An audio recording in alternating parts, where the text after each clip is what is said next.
Hello, welcome back to the Football Terrace. This is That United Show, joined by the boys tonight. JV's backstage coming on in a minute. We've got Aaron, we've got Flawless back. We're here to talk everything from the Jadon Sancho deal. We're going to be talking about that, reviewing the Europa League game yesterday and what we think is going to happen moving forward. And then, of course, take your chat. We had a lot of you sending questions via social media today, so we want to know what you're thinking, what you're feeling. We're going to throw JV in first of all, who's already here. JV, what's going on, bro? Yeah, man. Good. Nice to be back on the show and that. That's it. Mate, straight away, this is the comment I'm loving at the minute. I'm loving it. Penandez, love it. Love it.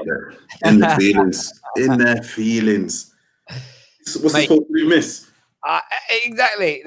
Do you know the irony? Can you imagine if Wolves had missed a penalty tonight in their game? Can you imagine? If that was Bruno Fernandes, it's a goal. It's like missing penalties is a bad thing. And I hope next season when he breaks Lampard's goal scoring record, I hope they're all pens, bro. I hope they're all pens. Just for that, bro. Just for that. We're going to talk Jadon Sancho, Europa League. We're going to go through some of the questions that people sent through on social media. We tweeted out today. I know everybody shared it. And of course, you guys tuning in can do that. Do us a big favor before we go any further, though. We've got a brand new community app that we're using called Flick. It's actually amazing. I was chatting to the people today. We signed everything up. All the information's in the description below. It's free of charge. Follow the Football Terrace over there. And essentially what you can do is you can finish the live chats on these shows and then you go straight over to Flick and they're there. There's chat room set up. There's match chat room set up. There's competitions, polls, news stories, everything. You can post what you want. Wicked emojis over there as well. So go check that out at the same time. That would be amazing. And I say we'll go for your questions. We'll go for your comments. Super chats and members always take precedent because you man pay for it. You ladies pay for it as well. So really do appreciate. I've never said that sentence out loud before. You ladies don't. Never in my experience. Yeah, I'm just saying. Never in my experience. And there we go. Big announcement from Paul Pogba tomorrow as well. What do you reckon Paul Pogba's announcement is? I'm saying baby. I don't have a clue. I was thinking contract. I was thinking, I don't know. Could be baby. Could be something personal life. You know what I mean? And everyone's just thinking it's going to be United based, isn't it? Yeah, well, he said it's not. He said that it's not football based. So that's why I then went from baby. I said, baby. I was like, yeah, maybe it's a baby thing on there. Let's start with Jadon Sancho, though, as the main subject, because it's dominating the airways. Yesterday, we were being trolled. It's off. The deal's not happening. It's finished. Da. Fabrizio Romano has come out and reiterated again.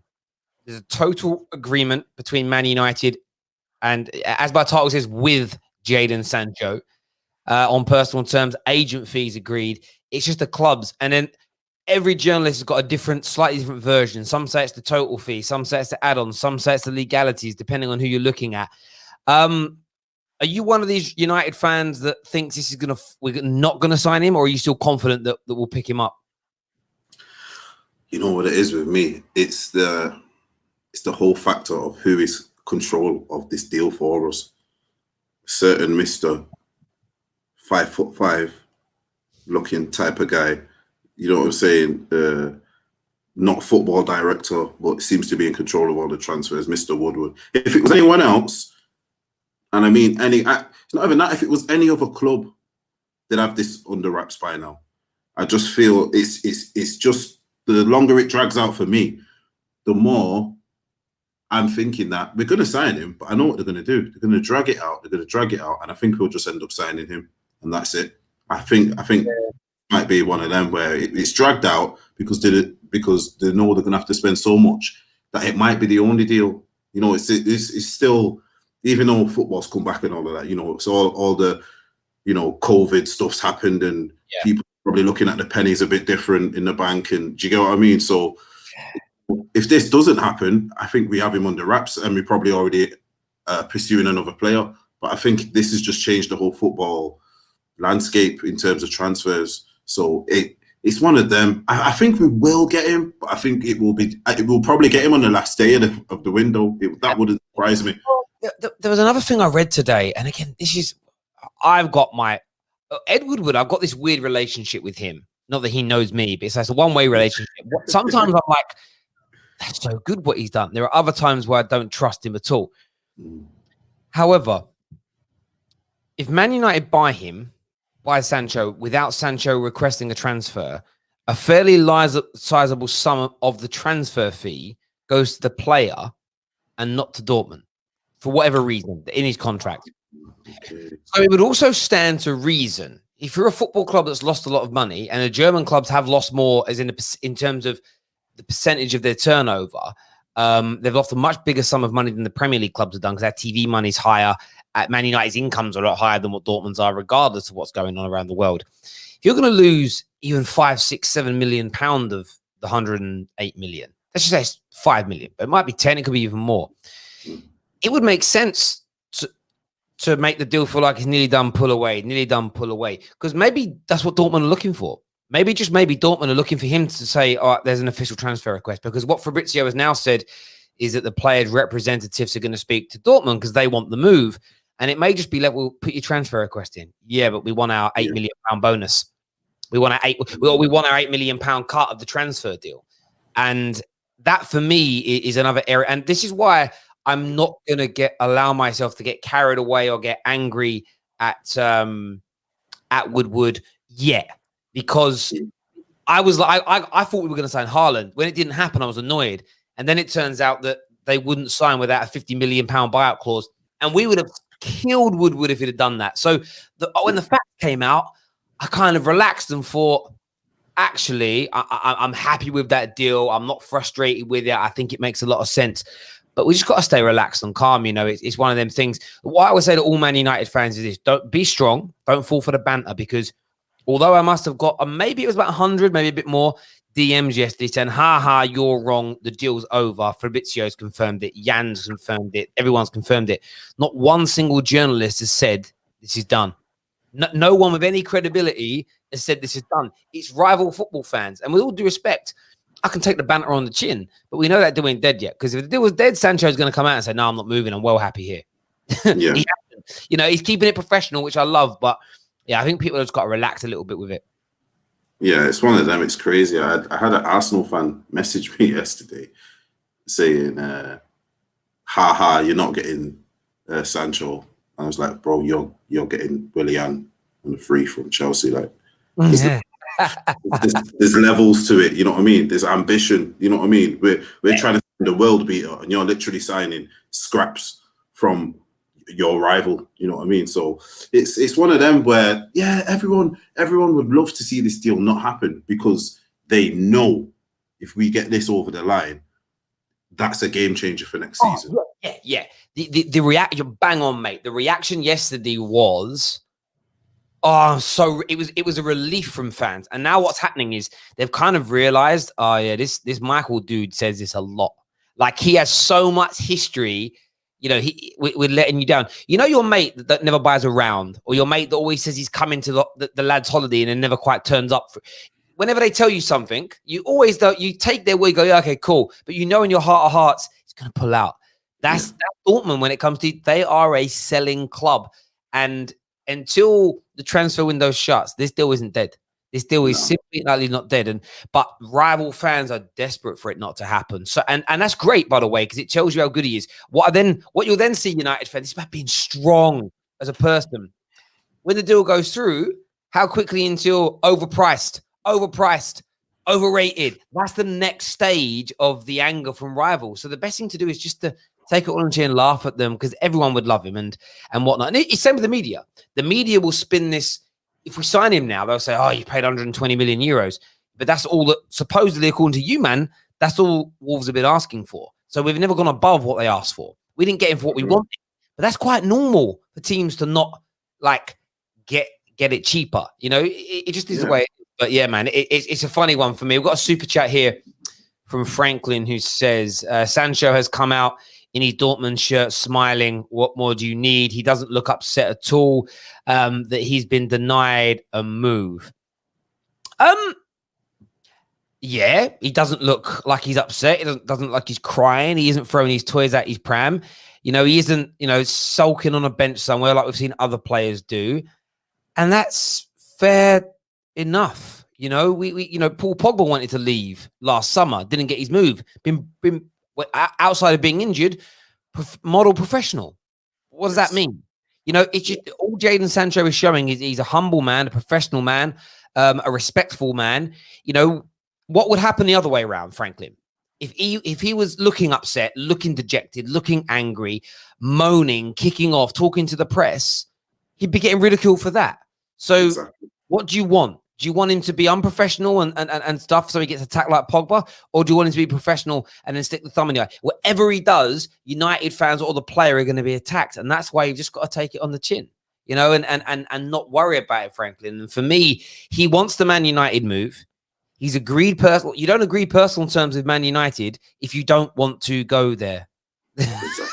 It doesn't work like that. It doesn't work like that. Do you know what I mean? But it's one of them. An evening, how you doing? Jadon Sancho will join Man United. End of. By the way, for the amount of people that said he isn't joining, I've bookmarked so many and screenshot them all. The video I'm making when he signs is going to be on. It's going to be a lot of voices. There's going to be a lot of voices. You know what I mean? That's how they sound, all these people. It's one of them ones for me. Franklin's being called out here. Keep crying, they're saying here. Keep crying. Keep crying, man. Listen, I'm telling you, they're really showing a weakness because I wouldn't be bothered. I'm not bothered about Chelsea buying Ziyech and buying this person because I'm more concerned about my team. The fact that you're more bothered about what we're doing shows that you're concerned. It's a big concern to you. You know what I'm saying? Because you know what's coming. If we get him in with that badge on his chest, if we get him with that badge on his chest and you see him holding up, maybe not this shirt because it's an old one, but holding up the next season's shirt, they're all going to be scared. And exactly. Franklin's comment, I'm glad he's doing that because that shows professionalism. That's the type of player I want. I don't want no one who's going to throw the dummies out of the pram. Neats is in the house. He says, "Lo, I hope for your sake Sancho comes." Do you know what, Queen Anita? Like I get what you're saying, but from my point of view, I think he will. I'm still 99.9% sure. If he doesn't, my mood ain't gonna change. Like I'll be disappointed, but then I'll still be cool. Like there's no amount of banter that bothers me, if you get what I mean. Like it just is what it is. We still have the Avengers, we still have Mason Greenwood, we still have like Rashford and Martial, and we will then buy someone else. Yes, we will. And I'm not saying that I don't want Sancho, but I made a point to a caller earlier today. Let's say it's Sancho says, right, I'm not moving now. If we then took that money plus a bit more that I think we have, if we went and bought Grealish, Thomas Partey, Gabriel and Tagliafico and didn't get Sancho, I'd be well happy. Oh my God. Someone, I think it was Neves there, just got absolutely turned inside out twice. The irony of that, he got turned, you know how Brendan Williams got turned yesterday? He got turned like that. There we go. And Neat's actually come in there and said it. She said, I think Greenwood can do the job. Either way, you're good, to be honest. I agree. And that's it. But the banter's cool. And while I'm about Neat, I like a lot about the other people out there, is like I can tell when there's banter. I can also tell the difference when someone tweets something and they mean it. Like most people know the deal ain't over yet. But the ones who are believing it are like, yeah, it's over. I'm like, wow, you people could be in a lot of pain in a week, 2 weeks. Like it's going to be palpable. Do you know what I mean? When you're signing Zaha and old man Williams join the retirement home and whatnot, it's going to be absolutely on fire. We'll wait till the boys come on in a bit and see what they've got to say. But I wanted to ask you, Europa League, obviously Wolves playing Sevilla right now. It's 0-0 in that game. I'm bipolar on this. There's a part of me that thinks we scraped through. There's another part of me that thinks could have won 10-0 last night had it not been for the woodwork and a goalkeeper. 24 hours later, what's your thoughts on yesterday's performance? Performance. When I look back on it now and I think on it, it could have been better. You know, I would have liked to see us dominate the game in terms of goals, win it 3-4-0. But how I'm looking at it is it's a win. That's how I'm looking at it now. It's a win. We're through to the next game. We've not picked up any injuries. I know Rashford come off feeling his groin. Not heard anything from that, so it's looking like that was just a bit of tiredness, Cramp or something, yeah, cramp or something like that. So I'm quite happy because once again I will go back and say that's a game we lose earlier in the season. These are the things what people are not rival fans are not picking up on because they're probably not even watching us to see how we've played. We actually didn't play too bad. If you look at it, that team didn't have a shot on target. Yeah, they created chances, and a better team might have got shots off or converted the chances. But at the same time, we've not had a shot. If you can play a game and the other team doesn't have a shot on target, you've obviously done something right.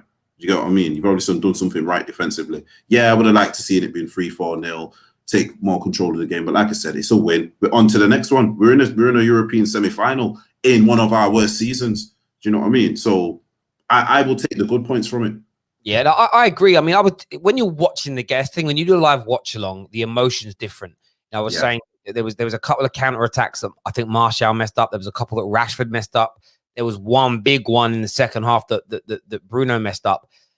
Because it was 0-0, it annoyed me. Had we been 2 or 3-0 up when any of those things happened, you just go, okay, the next one will score. And we watched Liverpool this season brilliantly. I will add, grind out so many results against all manner of team. Yet that was seen as top team. That's what top teams do.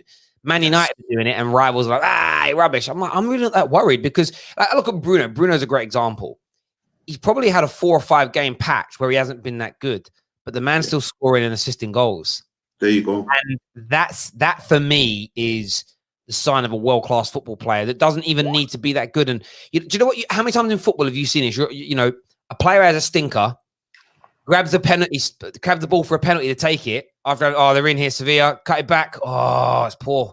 Grab the penalty ball, get a penalty, they grab the ball, and then they miss it because the confidence ain't there. This man's at last couple of games that he's played properly, Leicester and today, he's been 6 out of 10 best, maybe even 5 out of 10 if people want to be really detrimental. But yet he stepped up in end periods of the game, clutch moments, and he's put the ball away. And as far as I do, if that was Liverpool in that situation and Salah tucks that ball away, Trent tucks that ball away, if it's Chelsea and it's Tammy, if it's City and it's Aguero, the word is clutch, handle the pressure. And that's how I look at Bruno Fernandes. Like someone said to me last night, his goal was stat padding, and it made me die, bruv, with laughter. I'm going, the winning goal in a European quarterfinal knockout game is stat padding. I love it. And that for me is another telltale sign. So for United fans, that is a clear sign that Man United are maneuvering themselves back in the right way. This comment here from Rickamak says Dortmund are behaving like a guy whose wife/girlfriend is about to leave, posting pics of the good times and all that jazz, breakup party. It's actually quite true. And it is true. Someone had a theory yesterday on that as well. They were saying how that they think that this could just be Dortmund and Man United playing a game for the media. Kennedy here says, do you think this transfer cutting game, but United and Dortmund are playing might just be a smokescreen so both clubs can build the hype around a deal and their sponsors make loads of money? I won't put it past them. I mean, if Man United, can you imagine if there's like a music video that announces this? Can you imagine the numbers this is going to get on socials? True. It's going to be massive. But yeah, I get where you're coming from. I don't know, but there we go. Nathan here says, as a Chelsea fan, I hope United get Sancho and we get Havertz. The Premier League needs more competitive teams to challenge City and Liverpool. I've had that message a lot. Do you know, Chelsea fans have actually been the ones. So by the way, I will shamelessly promote it again. Make sure you go into our description below and grab the details out of there for Flick. Flick's absolutely, it's an amazing app. It's free of charge. There's no adverts on there, nothing like that. You get given what they call pixels when you first download it. You get given pixels when you recommend a friend as well. It's great community. The Football Terrace has its own sort of space over there, if you like. And essentially, when you're there, it's just a chat room. It's just like a live chat that you've got here. Better than Discord, trust me. Much, much better. Looks better, feels better, not as clunky. Loads of Chelsea fans in that today saying that. They actually want Man United to get Sancho because they want this kind of 4-horse race for the Premier League title. So I think I'm positive about it anyway. So yeah, appreciate that, bro. Who do you want in the next round? Who's the team for you that stand? Who's the ones? I'd rather. I was saying this today with some of my friends. I was saying I'd rather Sevilla, simply for the reason I feel like if we play Wolves, it will feel more like a Premier League game. Do you know what I mean? And I think Wolves. I'm not saying Wolves have got our number, but Wolves has been a hard match for us, especially away. You know what I mean? So if we're playing Wolves and it tends to feel like an away game, I'm not saying we will struggle, but it'll be a harder game. Whereas Sevilla, I think that will give it the, knockout game feel, like the one leg. I think that could go in our favour because for me, Sevilla are more of a build-up team. I think how we need to approach that game is attack from the start. If we attack from the start, try and get an early goal, and then maybe try and take control of the game, I think that will do more in our favour for there being no second leg. If it was a second leg, I'd rather play Wolves. Do you get what I mean? But just because it's one leg, I feel like it will be better off to play Sevilla because Sevilla over 2 legs will probably be more tricky. Do you get what I'm saying? Yeah, my issue, I don't know enough about Sevilla. I feel like I'd like a little bit of payback for the Champions League a few years ago. As I say that, Flawless is now with us. What's going on, bro? Yeah, man. What's going on in that? What's going on? Everybody good? Yes, man. Salute, every time, man. Cameron here. Oh, no, wrong one. Terry, forget about this. Oliver Elvis. Forget about Sancho. Oh, forget about him. Oh, yeah, okay. I can't forget about a Man United player in waiting. I can't do it. Cameron here says, give me Sevilla. Wolves and us have faced off too many times. Yeah, if it's Wolves versus United, well, do you know what I feel like though, with Wolves? I feel like they're due a slap from us. I would kind of say there was the game at Old Trafford nearly 2 years ago in the September where they were pretty good in the second half. There was a game where we went 1-0 up at Molineux and they came back against us end of last season where they deserved it. But a lot of the games this season, I felt like we've been the better team, but we've just not quite been able to break them down. Or, Wolves at Molineux start of the season where Martial's got that brilliant goal that Rashford set up for him.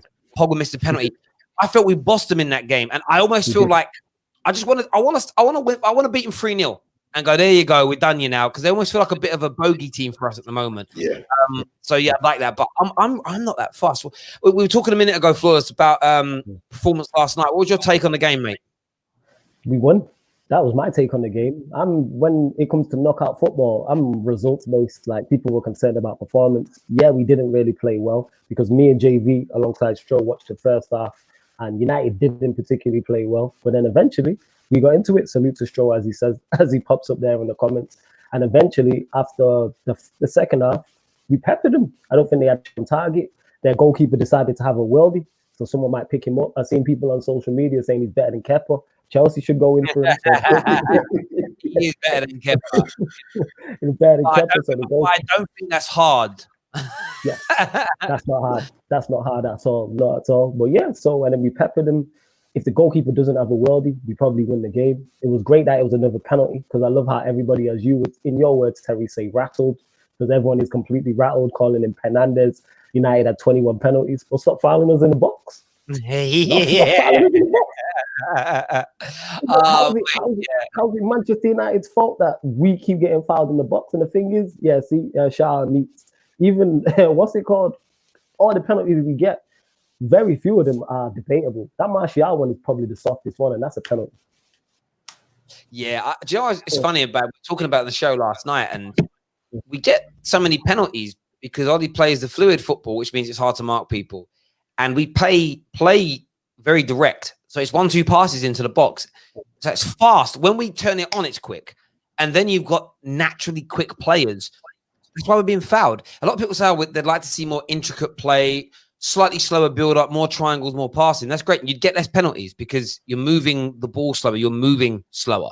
If it's 1-2 quick, trying to snap yourselves into the box, it's what's creating it. And it's funny how nothing's ever, it's what I love, how nothing's attributed to how we play, how good we are, how dangerous we are, the attacking threat. It's all just luck. I love it. Drifty, my boy, but he is still obsessed.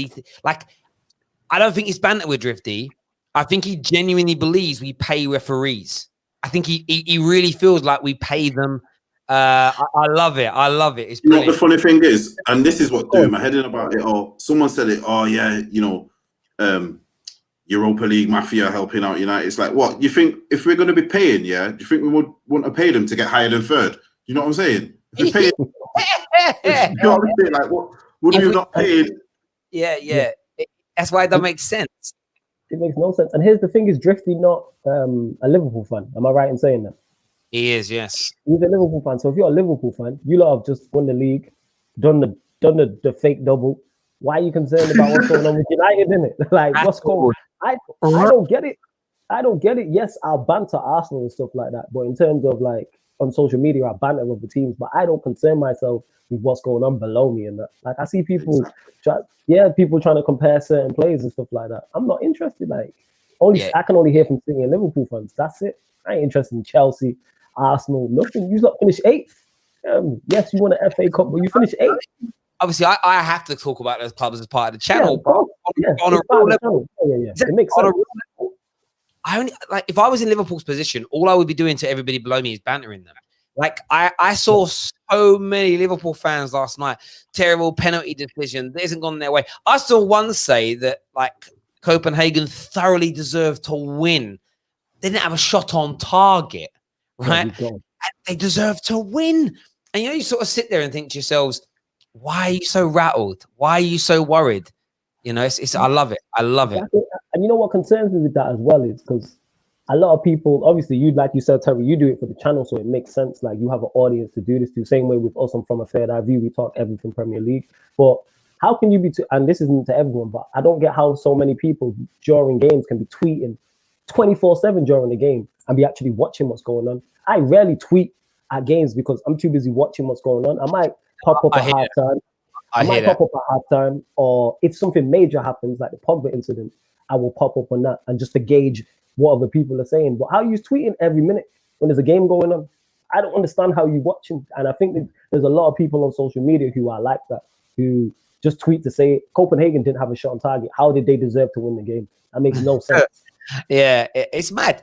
It's completely and utterly mad. And someone said a minute ago, you're talking about Arsenal. Yeah, like bantering them. That's the point we made. Like it's cool to banter people that are below you. But when Arsenal won the FA Cup, there was no salt from us here. There was no, paid the ref, didn't deserve it. I actually defended the E-Boss. I defended Arsenal by saying anyone blaming the referee is weak. And by the way, Chelsea fans hated that. Like, how dare you say we're weak? I don't blame referees. Whether we win or we lose, I might say that was a wrong decision, but you lose because you weren't good enough. No one gets cheated out of games. It just doesn't happen. And for a little bit of banter, someone just sent me this through on a DM actually on social. It's very funny. I'm going to put it up on the screen. There you have it. I love that. Beef stops. Like, there we go. A little bit of banter. Now, where's the vegan one, fam? There we go. I'm loving it. Where's the vegan one? But yeah, that's what that is. Of course, like you're gonna ban it. Like, I'm on here, so of course I'm a banter. Yes, I ban at Arsenal. Every time Arsenal lose, I literally tweet out AFTV and chill. But like, aside from that, like you said, when they won the FA Cup, give them their flowers. I actually think Arteta's a good manager. And if Arsenal were back properly, they could be a problem. Yeah, I just think it's the club. He will be good. He'll come good. The club's just a mess. Simple. In fact. Yeah. No, I hear that. Yeah, we'll leave that one there. Yeah, we'll leave them. Yeah, we'll leave them there. Obviously, you weren't on when we started. We were talking Jadon Sancho, Fabrizio Romano, and Jan, and the man have confirmed that talks are still ongoing. United are still after him. The player still wants to join. There's a total agreement with Jadon Sancho to bring him to the club. What do you think's going on? Do you think the deal will go through? And me and JV were saying how we find it hilarious that so many of our rivals are begging and praying for this deal not to go through. It's like Christmas come early for them. Yeah, I've seen rival fans on social media, and that's because they are legit rattled and worried. When a player is being criticized and he's not even a Manchester United player, tells you what a talent he is. I've seen people genuinely criticize Sancho, talk about Sancho, would it be good enough? It's only the Bundesliga, etc., etc. And it's like, right, he's not even a Manchester United player. He's still a Borussia Dortmund player. I said it from the jump. I fully believe he will be a Manchester United player. This is why I'm cool, calm, and collected about it, because I think it will happen. It makes sense. The deal makes sense for everyone. Since the pandemic, I think Dortmund could do with the money. The player wants to come. United need the player. We have the number 7 shirt there for him. Like, everything perfectly fits, and we know where. There's no, when we sign him, where's he going to play? Everyone knows he can play on the right-hand side, and he can interchange. You can also play from the left. And we already have players, I've said this before, your Rashfords, your Lingards. We have an English core already that he is cool with. So it makes sense. And I can't wait to see him Greenwood and Martial link up. Like, I think that. Yeah, go on. One sec, bro. Look at that. Look at that comment. Man are trolling, man. Man are trolling. Can you imagine? Do you know? Yeah. It's interesting as well, because when obviously there was that talk about a year ago that United only wanted English players. Well, obviously the Bruno Fernandes deal kind of and Igalo make that a bit stupid, because I don't think Igalo or Bruno Fernandes are English. Jadon Sancho is, but it's like, you remember the whole Brexit FC talk, and you're like, well, Sancho, Greenwood, and Rashford are not really your stereotypical Brexiters, are they? Do you know what I mean? They don't. You know, I don't see no Swift and Swallow tattoos on their hands. You know what I mean? And mum and dad written on their knuckles. You know what I'm saying? Like, I can't see that. Not that everybody that voted for it looks like that. Do you know what I mean? I haven't seen like yellow chinos and a red checkered shirt. I'm talking about Farage there, but yeah, I love it. There's so much about this deal. I'm relaxed like yourselves. Might be another week. It could end up being longer. I think it just depends. We were saying earlier the theory that Sancho's going to get a fairly big payout from Dortmund of the transfer fee if he doesn't hand in a transfer request. So doesn't it? Again, none of us were aware of this information until the last few days, and now you hear that, you think, well, it makes sense for Dortmund just to come to no agreement and wait for the player to ask to leave, because then they get all the money. Yes, as opposed to Sancho taking 5, 10, 15 million pound of it. And you know what I mean? It's a bit like with work, isn't it? So I remember when my company company I used to work for were going to do redundancies, and someone was like, "Oh, listen, but I've heard they named all the people they were going to give redundancy to, and they heard through the grapevine that 3 members of staff that were on the redundancy list were going to leave anyway. So they said, right, let's hold off let's wait for the notice to come in, and then we'll announce redundancies." And that's what they did. So these 3 people, because they'd already handed a notice in, they weren't eligible for the redundancy package. And that's the same difference as this. It's like, well, let's just wait for him to do it, and then he doesn't get a leaving package. You know what I mean? Otherwise, they're leaving to go into new jobs. If we announce it today, they're going to get a redundancy package and start a new job, and we needn't have bothered. Now, I'm not sure if what that company did was strictly legal. It wasn't my decision to do it. But at the same time, I'm like, that's all the thought. That's a. And when you look, you know, sometimes people don't have logic. That's a very logical reason for this deal to slow down. Outside of Woodward being incompetent or the player being on, some of the media and YouTubers, we all do it. We'll all dramatize it up and banter each other in terms of, we want it there to be some insidious reason, but actually it's normally just money, business, and someone trying to earn as much. The biggest reason the Pogba deal took so long was because it was who was going to pay the massive 50, 60 million pound fee to Mino Raiola. That was what was being debated. It was nothing to do with the player. Player wanted to join, club wanted to do the deal, but it was who's paying the agent fee. And that's why it took 2 months. And that's nothing to do with anything. But the media was, does he want to play for Jose? Yes, he does. Does he want to come to the club? I don't know. Mino Raiola and Man United don't get on. Fergie's come in and said he doesn't want him either. Whatever it may be. Like, it was none of that. It was sorting out the agent's fee. But that's too boring. That doesn't make a good headline. Imagine the headline. Is done, but they're just arguing over who pays the agent. Everyone will go, I'll switch off then. No one's refreshing the timeline. No one's clicking on the websites.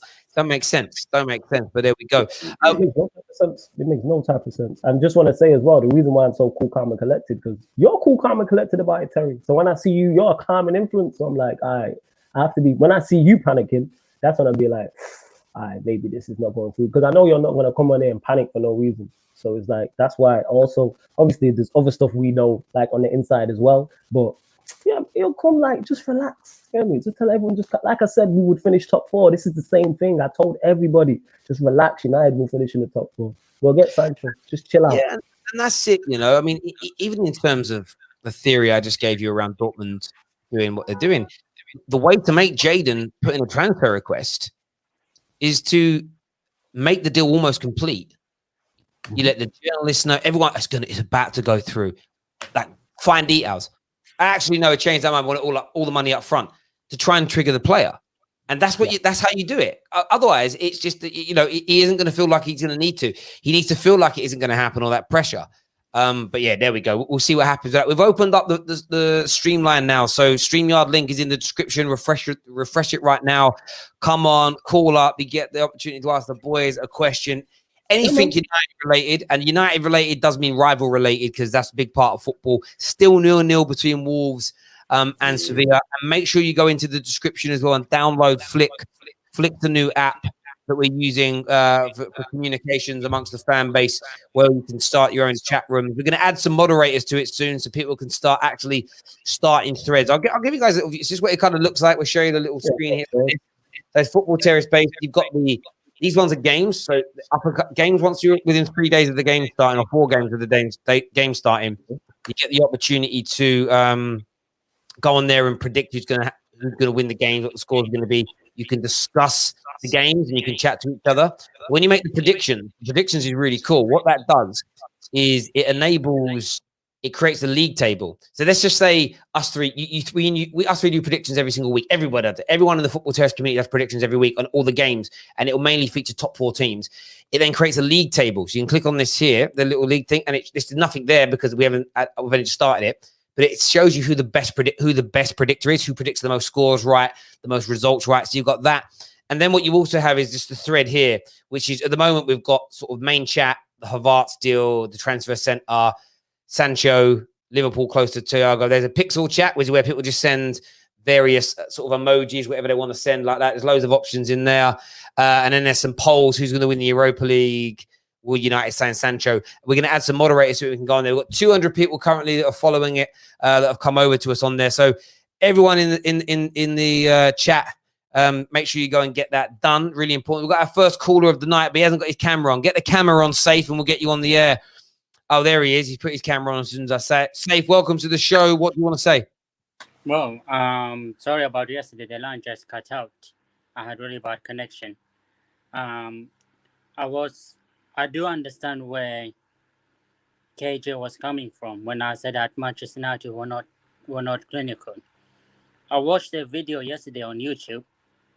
If you don't believe me, Terry, there's a video that Vanguard training, telling Rooney how to shoot the ball, which position to shoot the ball and how to score. You could see it there. But my problem with Oli is, why did you miss that 2 much chances yesterday?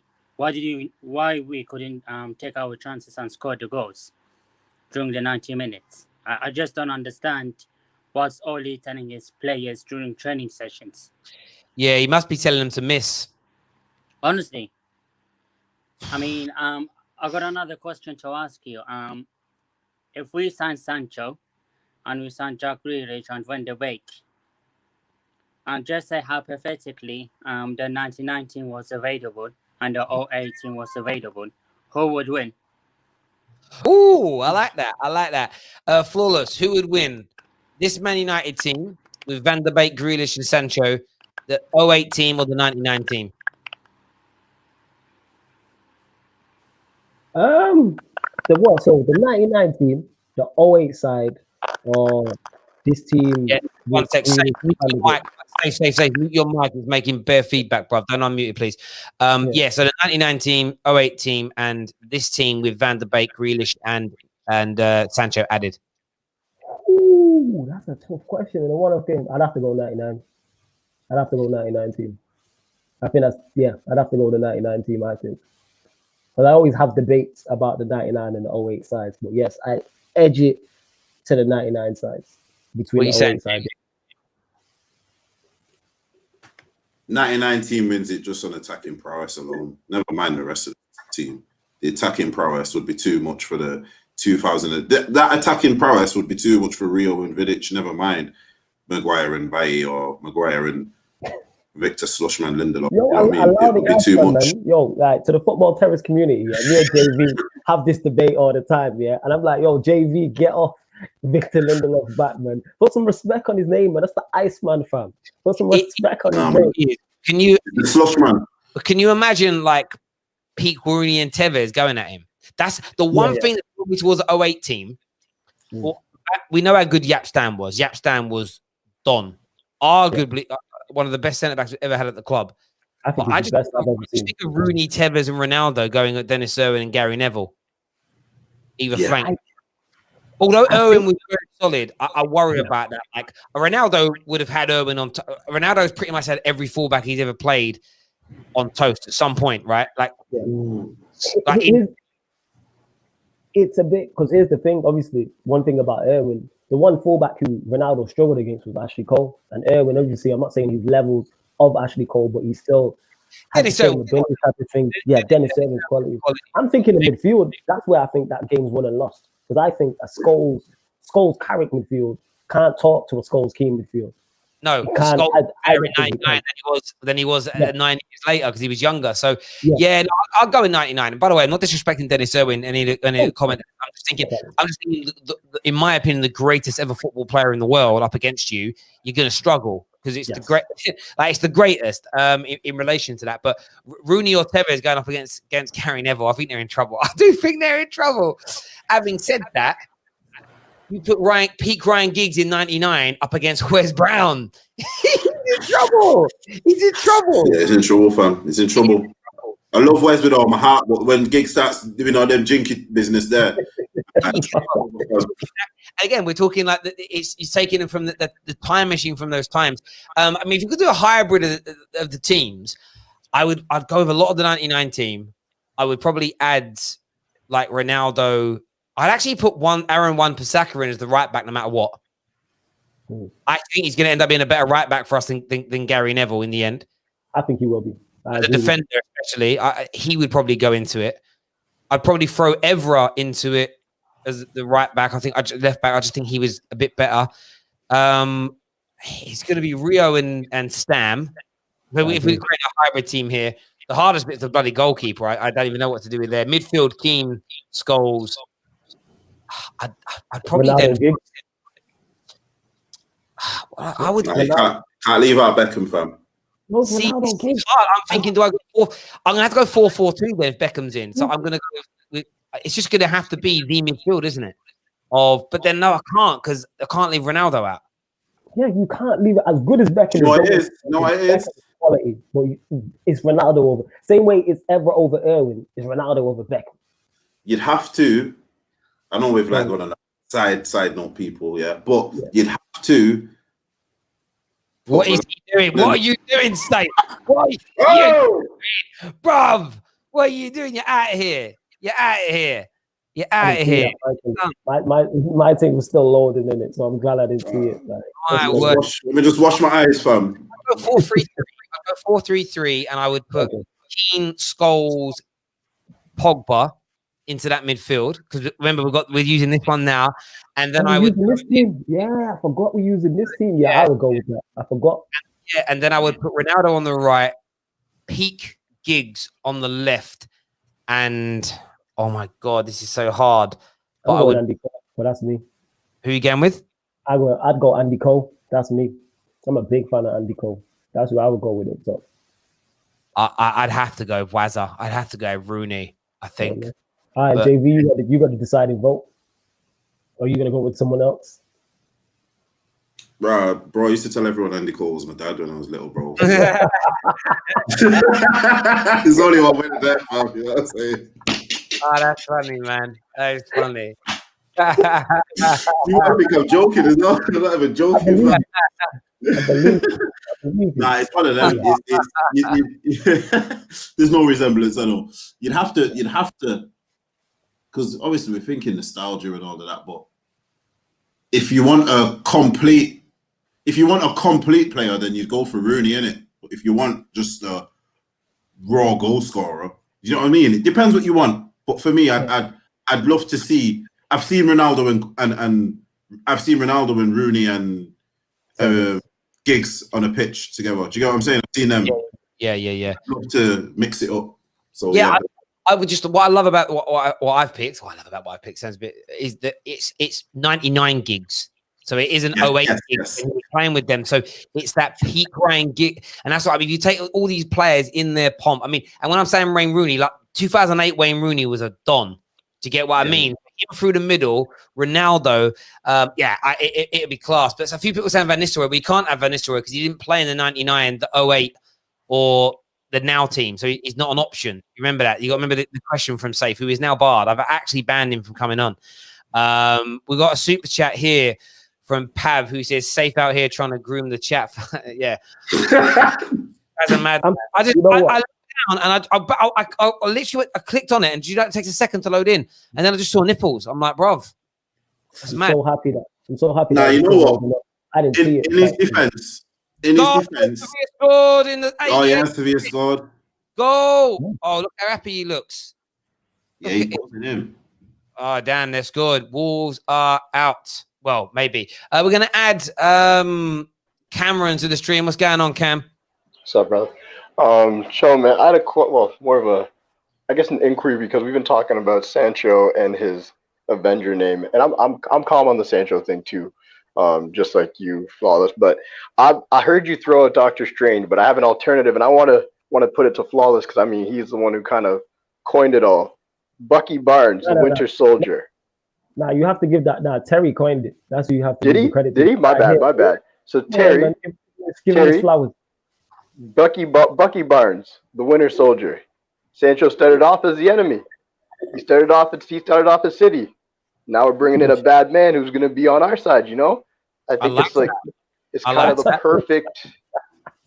And that's a bad man. The Winter Soldier is a bad man. So it's like, for me, that's just my suggestion. But I mean, it is. That's just putting it out there. I like that. That's good. But speaking of heroes, we've got Bruce Wayne here, the super chat, who says, Matic, great, but highlights weaknesses of Bruno and Pogba's pressing. Need mobile, gritty CDM. Other deals need to be done while Sancho waits. PS 8th. I love the pay in the PS 8. I love the pay. And the thing is with the DM, there's so many of them. It's like, just pick one.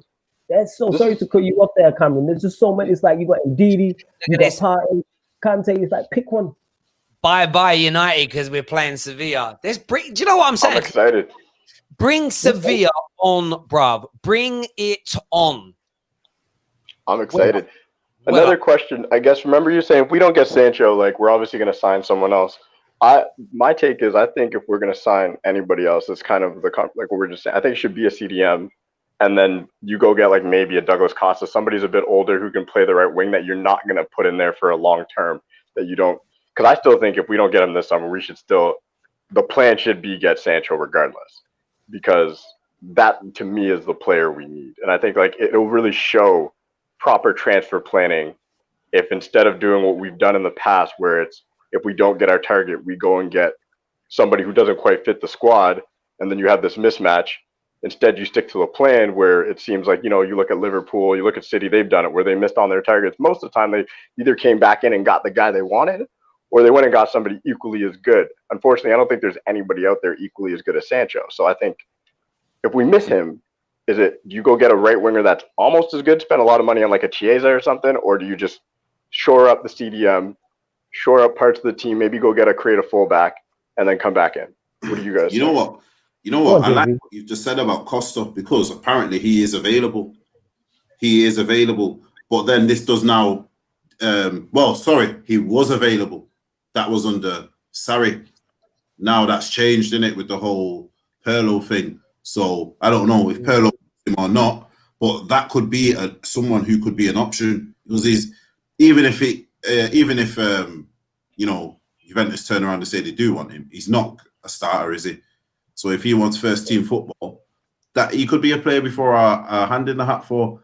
And like he said, I wouldn't be adverse to getting him and then trying again for a Sancho next year. Although I think if we don't get Sancho now, it's pushing it to think that we will get him next season. It is. What's up? We was literally we was talking about that. Sorry to cut you off there, Terry, about that yesterday. Like, if we don't get Sancho now and he has another great season, that then puts him more in the shop window for other teams to come in. And I think you were talking about a CDM. I think regardless if United get Sancho or not, we need a CDM.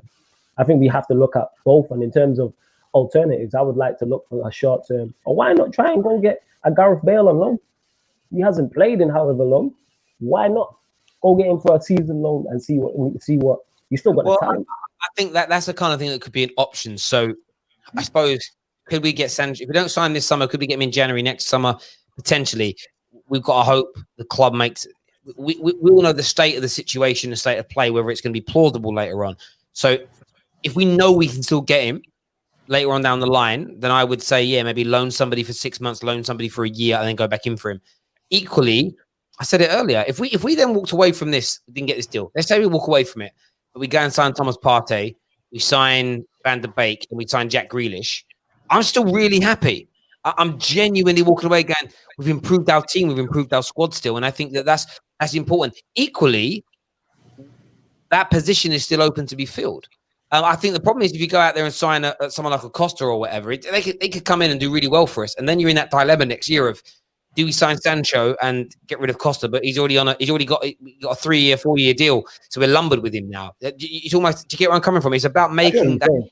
It's so tough, but it's that's interesting. Why we need to make sure. We were rumored to be looking at Ousmane Dembele as an alternative, and I really hope not. I hope that that would have to be a loan. Yeah, we just need to get the Sancho deal done. Like I said, he wants to come.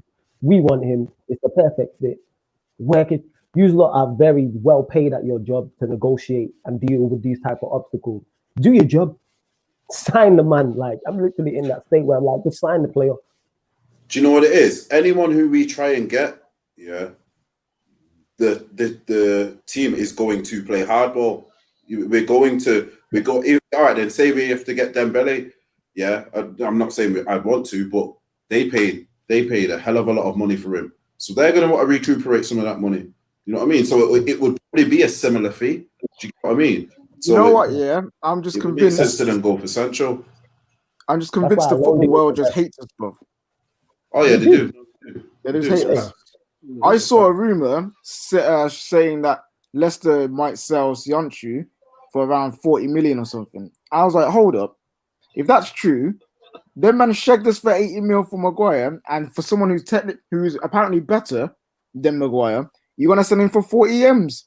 You just hated, man. If that is true, you just hate, man. And the world football just hate us, bro. Why? Wait, where's your shirt? Where's everyone's shirt? What's this shirt thing for? Sorry, Dan. I can hear the football in the background, but I've had to mute you. Sorry, bruv. I'll be taken down. Yeah, their game's over now. Sevilla. Yeah. Come on, man. Sevilla. This is finish your point. Then we're going to talk about the semi-final now. Finish your point, Kay. Sorry, bro. Oh yeah, I was just saying, like, a lot. I think when United comes knocking, clubs just want to be difficult. You know what I mean? And I don't know if that's because they see us as one of the biggest clubs and they want to get money out of us. I don't know if it's because they just hate Woodward because apparently he's just not a guy they want to deal with, or it might be all of it put together. But all I know is, world football, when it comes to us doing transfers, they just hate, man, and just make our lives difficult anyway. It's those valuation reports kill us. Kill us. It's not people know. Do you know what it is? Once the word gets around that you're a soft touch and they can play poker with you, that's a wrap. David Ornstein spoke about this. He said it's well known within the football world. If you just call United's bluff, they'll back down. That's the reputation that Woodward and Matt Judge have, unfortunately. But the fans make it worse. Yes, Terry, 100%.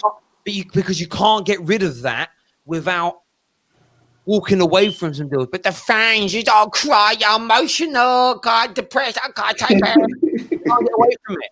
I was saying this yesterday. You could just throw Woodward under the bus, and United fans will just.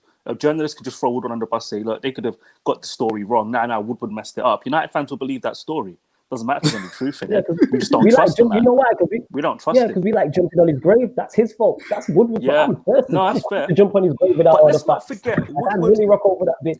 We forget, though, Woodward was the guy that went and got Di Maria and Falcao like that, you know. We forget certain things like he got... you know what?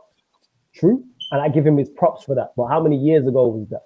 No, it was a long time ago. I don't give me props for that. I don't, because they didn't want to come here. We offered them the only props I give Woodward. They're the deals that have put us in this position. Because he went there and he paid men obscene amounts of money who didn't want to be here to come here. And that's where everyone's gone, United just pay, you know. United buy players they don't even want. And then we started selling Chicharito for basically a bag of beans, bruv. Like that's what's done it. The problem is, Man United fans, you've got to suck it up. We're gonna have to basically almost spite cut our nose to spite our face for a few years, so we can reassert ourselves in the market as being powerful. You know, you can't do both things at the same time. You can't be well-hard and tough and not be taken for idiots, and be soft and pay whatever the asking price is at the same time. Not in our position. It's actually impossible. Actually impossible. But most of our fans, I see on social media, are emotionally too weak, too fragile to deal with it. Either that or they're faking it outright. No, they're soft. That's what they are. Soft underbelly. Cry babies, throw their toys out and cram. Reactionary as well. Yeah. Reactionary. Very interesting thing though, this is where, like, don't get it twisted, yeah. I want us just to pay the money, innit, if I'm being honest. Because as far as I'm concerned, as long as we get back to the top, we'll shut everybody up.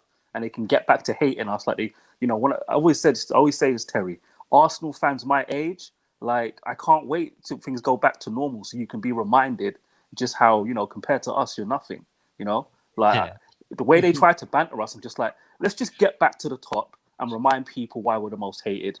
Then we can do what Liverpool do and say, oh, we didn't do that deal because we didn't want to spend the money. Then we can get to that stage. But for now, we should just pay the peas. What I don't want to be finessed on, if Sancho has another great season, his price will go up to 150 mil. And again, there's only a handful of clubs that can pay that money, by the way. One club would do it for us. Who? Madrid will slap down the peas. Just be like, I don't know if they would. They're on a different type of... They're going after Mbappe. Yes. Yeah, but here's the thing, though. That's what worries me. Like I've said this, if he does have a good season, like he has last season, his price is going to go up, and more clubs are going to go into him. Like United. No, they can't. It eliminates the amount. No, it eliminates the amount of clubs that can go for him. So Juventus, Ronaldo's wages have finished Juventus. That's why they're doing dodgy stuff with Barcelona to, you know, get transfer fees on their books this season. And then, as Terry's schooled us all on, how do you pronounce it, Terry? Amortization or whatever it's called. Amortization. Yeah, all of that. That's what Juve are doing because Ronaldo's wages are killing them, absolutely annihilating them. PSG, of course, are always a problem. He doesn't want to go to France. He's not going to go to Bayern. So, yeah, it's really just Barcelona and Real Madrid. That's who you have to worry about. That's what worries me, innit? And that's what Liverpool. Liverpool got peas, you know. They don't spend. They get everything. But they're going to say next year if they don't spend, and somebody like Salah says he wants to go, and they sell him, then they've got the money, and they will. That's an easy chop up. That's like if Liverpool can come in and say 140 million, Sancho won't even look twice, and I wouldn't blame him because at the end of the day, if he's looking at the two squads, he's probably like, well, you know what, right now I have a better chance of winning there. So I agree with Flawless. I think we have to get it done this summer, but I agree with you too. I know what you're saying. It does actually eliminate some teams. Like a Juventus, no way. If Juventus comes in and spends 120 mil on a player, if they're not slapped with financial fair play fines for like the next 3 years, that shit doesn't exist. Plain and simple.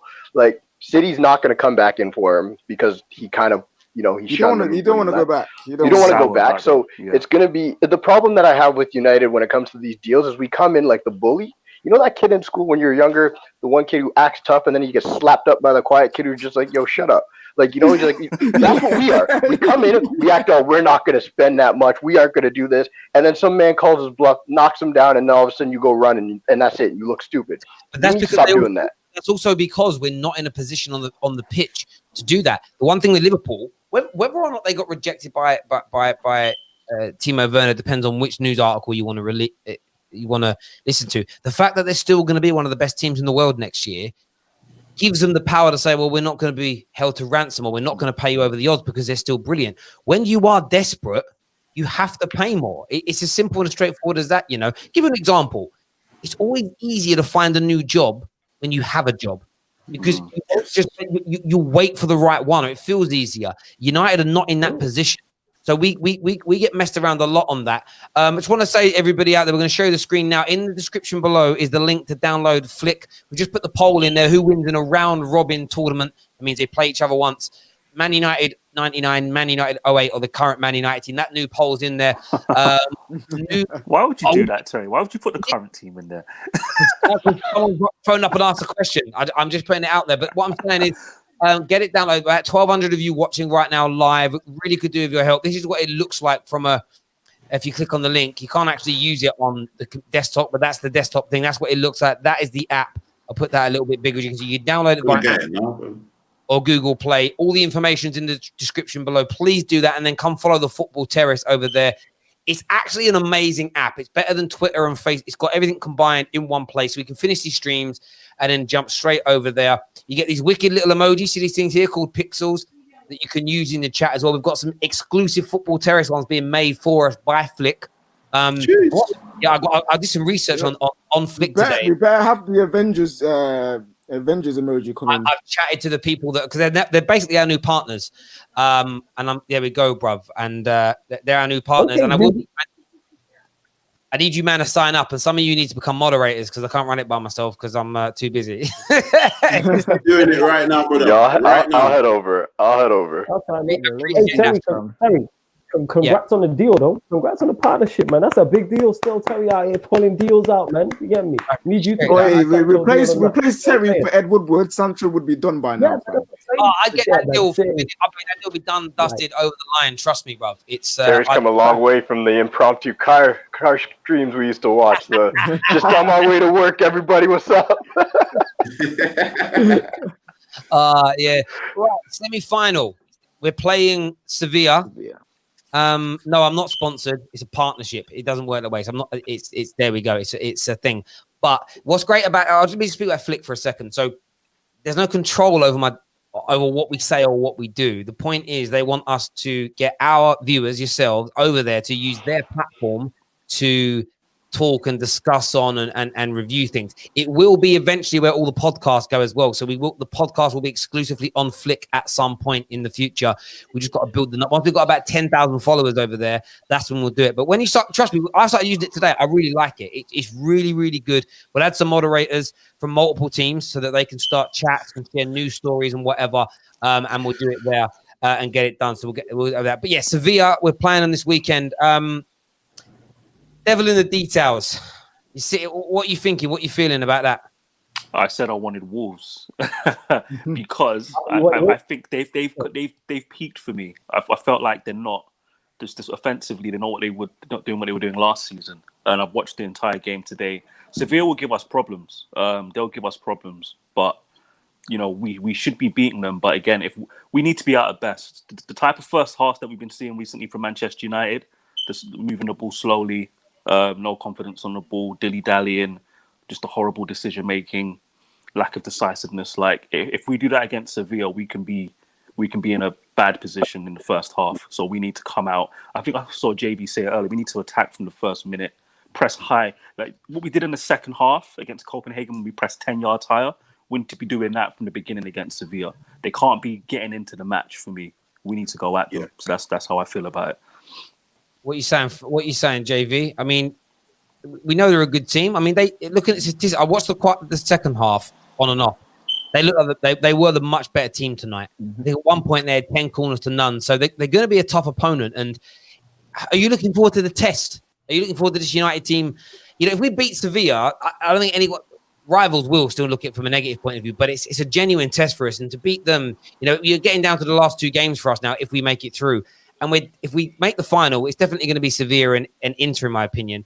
They're both Champions League level teams, in my opinion. Maybe Sevilla are not Champions League winning level, but I think it's going to be a good test for us ahead of next season. What do you reckon? That's a very good point. Very good point, because you could argue that your Copenhagen's probably won't be in the Champions League. Your Lask, the type of teams we've played this season, you think Partizan or whatever, these type of teams, they're not going to be in the Champions League next year. So we do need those type of tests.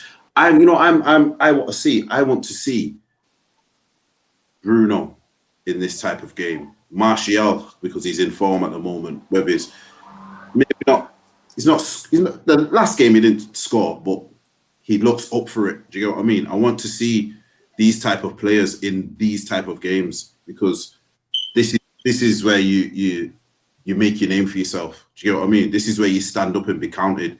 And they've literally got 2 games left now where they can come in and really start something. This will be the start of something. That's what I'm trying to get at. If we go and win this game against Sevilla convincingly, and we go and then take that into the final, that does us good for the final. I think if we trickle over the line against Sevilla, it's not, the confidence isn't going to be as high for the final. Do you get where I'm coming from? So I get that. I think it'll be a very good test, but I also just want to see how we set up. For me, it might have to be a 4-3-3 because their midfield is very, very strong. That Ever Banega, I think he's a player. He's been for a long time. He's one of those players who could easily play out. Always gives us trouble. Yeah. So, comment here from Wilf. I'm not going to try and pronounce the surname. Sorry, sir. Uche Gucci. Yeah, Uche. That can't be a real name. I'm dyslexic. I just read a word like that. I've got a friend called Uche, and I saw that Uche guy. They got it. He says, "Wouldn't it be poetic to beat Sevilla, especially after Jose's football?"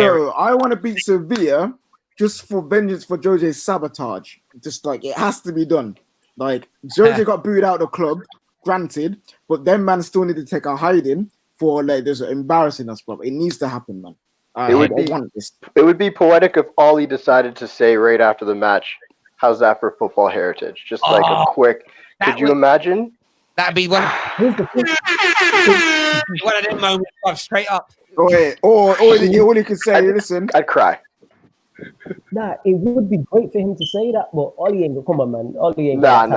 We know. I'm just hoping out here. I'd love to hear it. I love him. I want him to rip his shirt off and he has a vest that says football heritage on it. That's what I'd like him to do. And just slap his chest. I would love for him to say how many players from Sevilla will get into my team. None. Yeah. We're fake now. This is going to get clipped up and thrown back. United boys, we're going to do predictions, and then I've got one of the questions that was sent into us earlier. That's why I've added the Chelsea boys into this. I want their take on it as well. I would like a Gunu to have come on, but they haven't. So just start with yourself, JV. Who's going through, United or Sevilla? United 2-1. Flawless. Sorry, I'm laughing at that comment from Strong. Come on here, bro. Come on, bro. Oh yeah. United. Yeah. United 1-0. United 1-0. Cam. United 2-1. We're gonna score early. They're gonna respond quick, and we're gonna score late. It's gonna be a classic. Elite. You know what? Everyone's saying 2-1. That's what I said in my head, but I'm gonna say 3-1, just to agree with the GOAT Lucy Gelbreth, and also what I saw from Sevilla today. They were good, but there were gaps that I feel like we could exploit better than Wolves. So yeah, I can see us definitely getting some good counters and finishing them off. So yeah, 3-1. Let's go, baby. There we go. And that's all the United fans done. Myself, I'm going to go with a 2-1 to United in terms of the scoreline, and I think we're going to see a Martial winner. That's what my little gut's saying. That brings me on to the question that I want to go through with you all now. Slightly United related. It come up in a big conversation today. It was trending about best striker in the Premier League. But about 7 or 8 different people sent this question into me today. It was, if you're going to pick one to start for your team, Pierre-Emerick Aubameyang or Anthony Martial, based on current form. Well, playing up front as well. Yeah, I mean, we don't even need to be that specific. But what would you guys go with? Who wants to start on this one for me? Who wants to start with that? I don't mind. I'll go. Aubameyang don't even play up top for Arsenal. He plays around on the left, so it's Martial all day. I'm definitely taking Martial 1,000%. I'm taking Martial because I read something earlier and I agree with it. When Oba doesn't score, he doesn't impact the game. When Oba's not getting service, he doesn't. And this is like old Martial. Like this was what the knocks were on Martial before Ollie came in. When Oba wasn't getting the balls he wants, when he's not, he hangs his head and he's done. Martial now is a man possessed. He goes and gets the ball. He goes and gets everybody involved.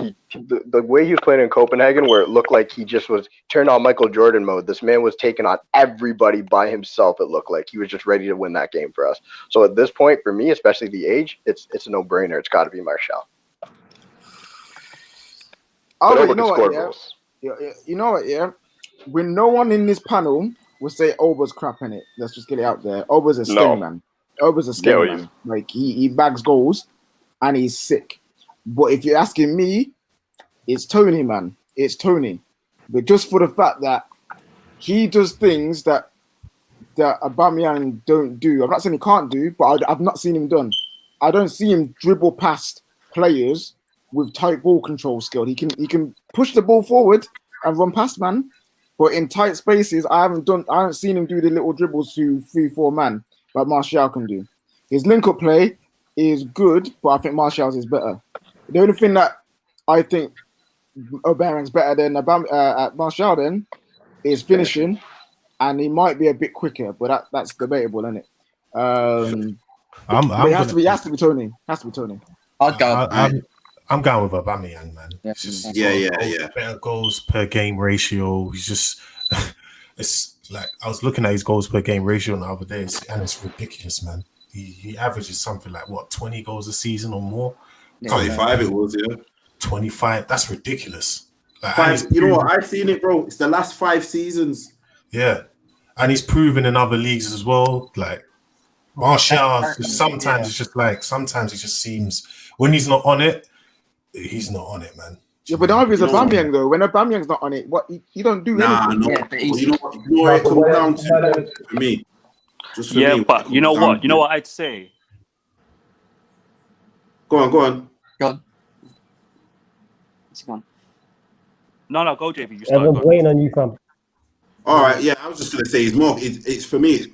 I love Martial with my heart, but Aubameyang's a killer when he needs to be. Yeah. That's one thing I'd say Martial's not got yet. He's not got the killer instinct. He had a few chances yesterday. If Aubameyang has them chances, it's goals. That was a Aubameyang Cup final that for the other day, that FA Cup final. That Arsenal didn't do nothing. Aubameyang did that. Do you get what I'm saying? Aubameyang did that. That's the difference. Aubameyang just turned up there and just won them a trophy like that match. You get what I'm saying? Wait, did they just say goals and assists is 25? Or was that goals all comps? No. I see it. All comps is definitely more than 25. Yeah, it will be. Here's the thing, though. There is a 6-year difference between them as well, so we have to take that into consideration. I know. I'm saying right now, if you had to choose, saying, all right, let me put it to you like this: if this is to the United, you know what? If none of these played for you, if Martial didn't play for United now, and you had the choice of these 2 strikers for your starting next season, you'd get Aubameyang. Do you understand where I'm coming from? It's the feeling. I get what you're saying. I would personally take Martial in it because, like I said, Aubameyang don't even play up top for Arsenal because the don't get it twisted though. I think Martial. I think Martial will be on that level by the time he's that age. You know what I'm saying? That's what I was gonna say. Yeah, we're comparing a striker whose goal scoring record from age 25 till now is amazing to Martial, who's just about to turn 25. That's why I find the comparison weird. Martial's a much superior football player, but I personally take Aubameyang because even though he's not as technically skilled as Martial, his hold-up play is above average to the point where he can link play and his goal-scoring prowess, Martial just can't touch him on that. You can't touch him. You can't come anywhere near. And for me as a striker, the most important thing is that you score goals. Yeah. So I'd have to. Also, if you look at it from this angle, if France were to, obviously Aubameyang is he's French, he grew up in France and blah blah. Innit? If France were to, if he was to declare for France today, who's France taking between the two of them? I personally think they're taking Aubameyang. They are. I don't think they're taking either. They just want to go with neither of them. So they ain't taking either of them because that's not the way they play. I'm telling you, they play Giroud up top. No, fam. They play Giroud up top for a reason. There's a reason Matuidi plays on the left hand side. There's a reason Mbappe plays on the right hand side. If we're talking team, they just want a World Cup. If it's the same manager, which I believe it is, he's not changing that. Aubameyang might get in the squad. Well, that's it. But he's not changing that first 11. Come on now, let's keep it real. He's not. They just want to work. He's getting in over Giroud, fam. Getting in over Giroud. I'm going to throw my 10 pence in you. I think the interesting thing is the framing of the question. If you're picking the striker right now, I'm picking Aubameyang because as a striker right now, he is a better striker than Anthony Martial. If the question is who's the most technically, this is where they have hopes of this world, and the Eden Hazard fanboys fall down. It's ability above everything else. If you're going on ability, go check out the ability merchants and the eye testers. If you're an eye tester, you can't ever pick Aubameyang over Martial. But we wouldn't. No one actually goes on eye tests. You go on outputs as well. For me, as a striker, I'd pick him. If the question was, who do you buy right now? I'm always going to buy Martial right now because you've got Gage and you've got the ability to move into that. But yeah, for me, I'd pick Aubameyang if I had to choose one right now. I've always thought he was top class. Gal's joined us. We've actually got an Arsenal fan who's joined us for this element of the show. Who would you pick, Gal? You want Arsenal to sell Aubameyang. So who would you pick? Listen, Terry, the reason why I said Arsenal had to sell Aubameyang is a different topic for another day.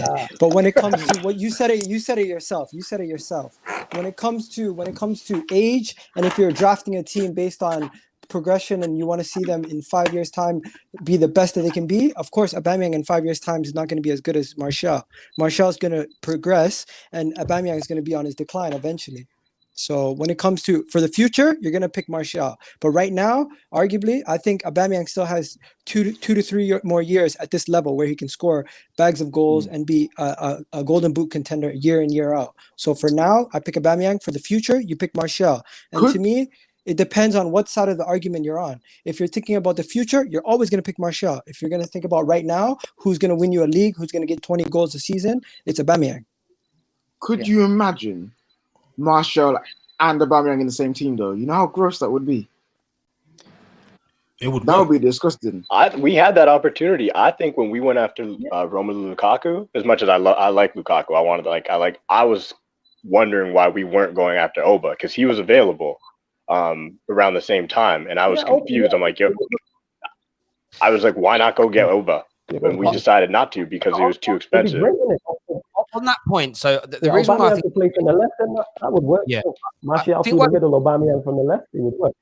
Yeah, I think why this debate's come up today is based on the comments that were made. Oh, sorry about that. Monster, what are you watching, bro? My bad. It's because I'm editing videos at the same time. Man's some emotional stuff. What was that?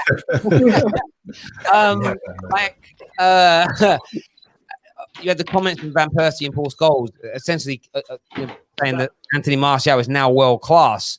Oh, you're going United boys, is he reached that level now this season? 23 goals. He's 20. He's getting there. He's like this close. Like he's close. He's not there yet. If you can carry it on to next season and grow on that, you can start having the conversation. But for now, if it's not Martial propaganda and you're clearly showing that it's just being biased, then you can't say it's world class. I think minimum he needs 2 more years at this. Like 25 goals.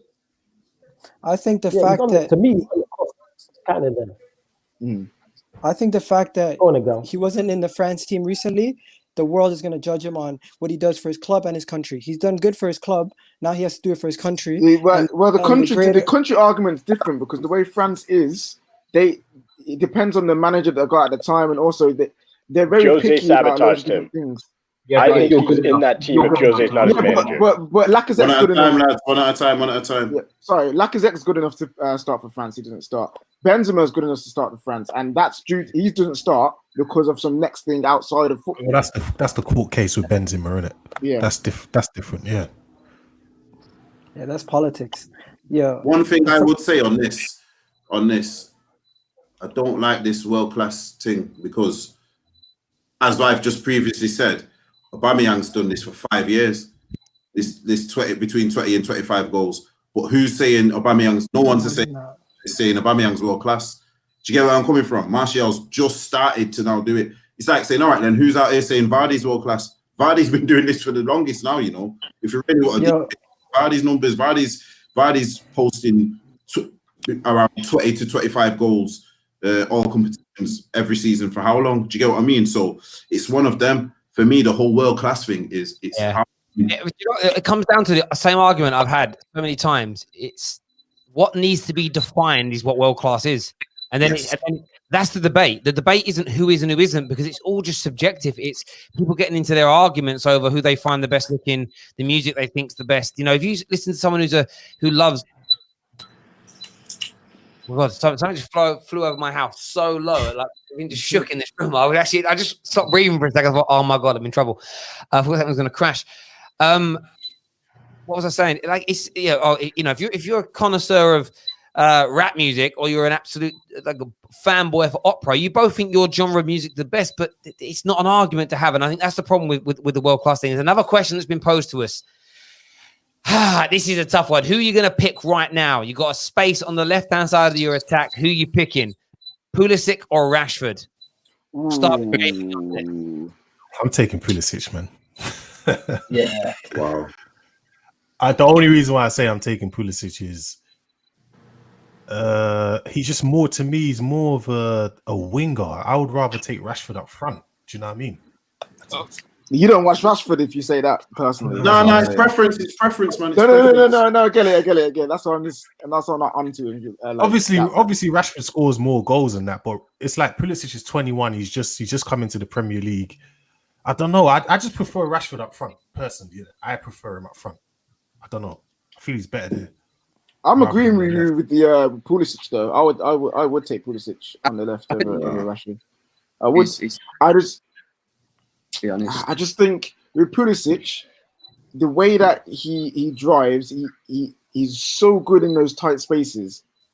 And if you think about the best teams in the world, they have to deal with the low block every single week, most weeks. So I'm thinking about in the tight spaces, who can get through easier and quicker and core something. And I say Rashford can't do it; he can, but I think Pulisic has got that little bit better. Elite. Take that shirt off, bruv. Take that shirt off. Wait. You said you said you'll pick Aubameyang over Martial. So just shut up, Terry. About take that shirt off. There's a difference here. This is one of our own, mate. This is the youth product. We back them through thick and fit. Even if it was Darren Fletcher versus Steven Gerrard in a debate, you back an academy. No, I'm joking. At least Aubameyang has a long history of goal scoring, and he's in his prime. Pulisic, first of all, he hasn't proved to me he can stay fit at the elite level yet. That's what I was about to say. Man's made biscuits. When anyone's made of biscuits, and I'm saying biscuits like the Foxy's biscuits, when you're made of biscuits, I don't want you near my team. A bit of rain, your legs go soggy, you fall apart. I ain't having it, bro. The man is a rich pea biscuit. He falls apart. Right? You know, he's not even knob. Do you know what I mean? Finished. And again, it's the dribbling. So, yeah, Pulisic is a better dribbler, but there's more to football than dribbling. Like, I'm taking he's got like 22 or 23 goals in the 50 seasons. So I've got no doubt in my mind, if Pulisic stays fit, Rashford stays fit over the next 2 to 3 years, he will not match Rashford's match-winning output. He simply won't. Even as a neutral, as a big game player and a goal scorer in big matches, he's already done it. One second. Pulisic. Mark, I'm not hating on Rashi. I love Rashi. Don't get it twisted. Everyone, I love Rashi. I'm just asking. The FA Cup final, he was the only player on our team who actually did anything, and he even scored. He just went off, and his body fell apart. That's why I don't want him. No, for me, as a neutral, I'm going to be honest. For me, Pulisic's ceiling is like Mane levels. I don't see Rashford getting there. Stop it. What you mean? It's not One second. How can you say his ceiling's Mane levels and Rashford's not got there, but Rashford's had a better output than Mane this season? Yeah, has he actually?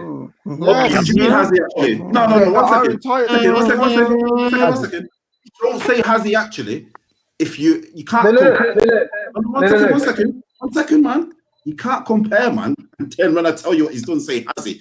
Your argument's invalid. You get what I'm saying? Do your homework first. You get what I'm saying? I'm just saying. For me, I think Mane's better than Rashford. And I'm not saying. No. To get to a high level than no.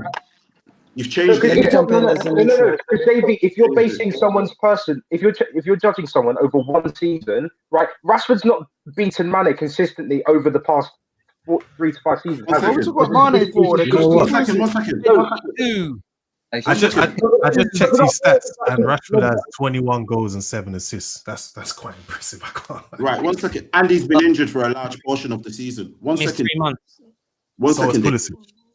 One second. Yeah, but if you can't say we can't judge Rashford over one season when you're judging Pulisic over not. No, but I'm saying no, but I haven't said that he's better. I'm just saying I think his ceiling is better. That's all I've said. David, That's an opinion. I'm disagreeing with it. That's for me. I think Pulisic is better than Rashford. Yeah. 1 second, David. That's an I'm opinion. no. For me, Pulisic is better than Rashford. Okay, that's fine. That's fine. David, that's an opinion. Once we're already backed up with the facts. 1 second, David. That's an opinion, but your own Chelsea boy Monster has just backed up with the facts. And look at Monster's face. I want to hear it go. Look at Monster's face. Monster's like, jeez, I didn't know what he was going to say. Yes, neutral. Yeah. What's your opinion? Let's keep it real, okay? Pulisic had a great after the lockdown. He was great, but first half of the season, you can't even compare. Rashford consistently has done this in the Champions League, in the Premier League. As from a young player, he's come into a team and he's shown that he's a man amongst boys. Where Pulisic, in this Chelsea team that is lacking offensive talent, he was the only option. So you cannot compare a man who has plenty of attacking options next to him and he's still showing out that he's a great player compared to Pulisic, who's being asked to be the main creator. It's two different things. In my opinion, Rashford right now is ahead of him based on the fact that he's been consistent. He's done it over a given time. And Pulisic, he's still young. He has time to grow. But if we're going to judge them right now, it's unfair to say Pulisic is better based on 10 games. Yes. Even in the first half of the season, it's still really good. Like this myth of, he didn't do anything in the first thing is not true. It just isn't true. Hold on. I didn't say that. Egal said he only had a good bit after the lockdown. No, even before the lockdown, he was our best player. Like our best player. That's not really a good thing. But you're helping my point. My point was Rashford is not the best player in his team, but he's still showing consistently that he can win them games. Where Pulisic is in a team where he's asked to be the best player. In that situation, you should be putting up numbers, but he's not putting up the same numbers. He wasn't asked to be that in the first place. Hold on, but Egal, at one point in the season, Rashford was Man United's only option. Yes, he was our best player from December, man. Yeah, no, what's it? Egal, at the start, Pulisic wasn't asked to be our main guy. Like he wasn't. He wasn't even starting. He wasn't even starting. What do you mean? He's Hazard's replacement? No. Guys, one sec. There's a lot of people in the comments attacking Rashford for scoring penalties. Let me just explain how important penalties are. If Wolverhampton Wanderers didn't miss a penalty tonight, they might be through to the semi-finals of a cup competition. So shut your. Is that a lie? Is that a lie? You can't swear. We got demonetized last night for swearing. But hush your mouth. That's how important scoring penalties are. Wolves are out of a major European competition because they missed a penalty. Scoring content for everybody. Hush your gums. Honestly, I can smell the breath from here, bro. It's numb. You know how I'm attacking the question is that you see the question it asks who do we feel is better on at left wing in it. The thing is, it's like if you ask me, if you put Hazard and Ronaldo, I will tell you straight. I'll take Ronaldo as a number 9. I'll take Hazard as a winger, as a left winger. That's how I'm looking at the question. See, this is the problem with that statement. Yeah. Cristiano Ronaldo as a 9 is a myth.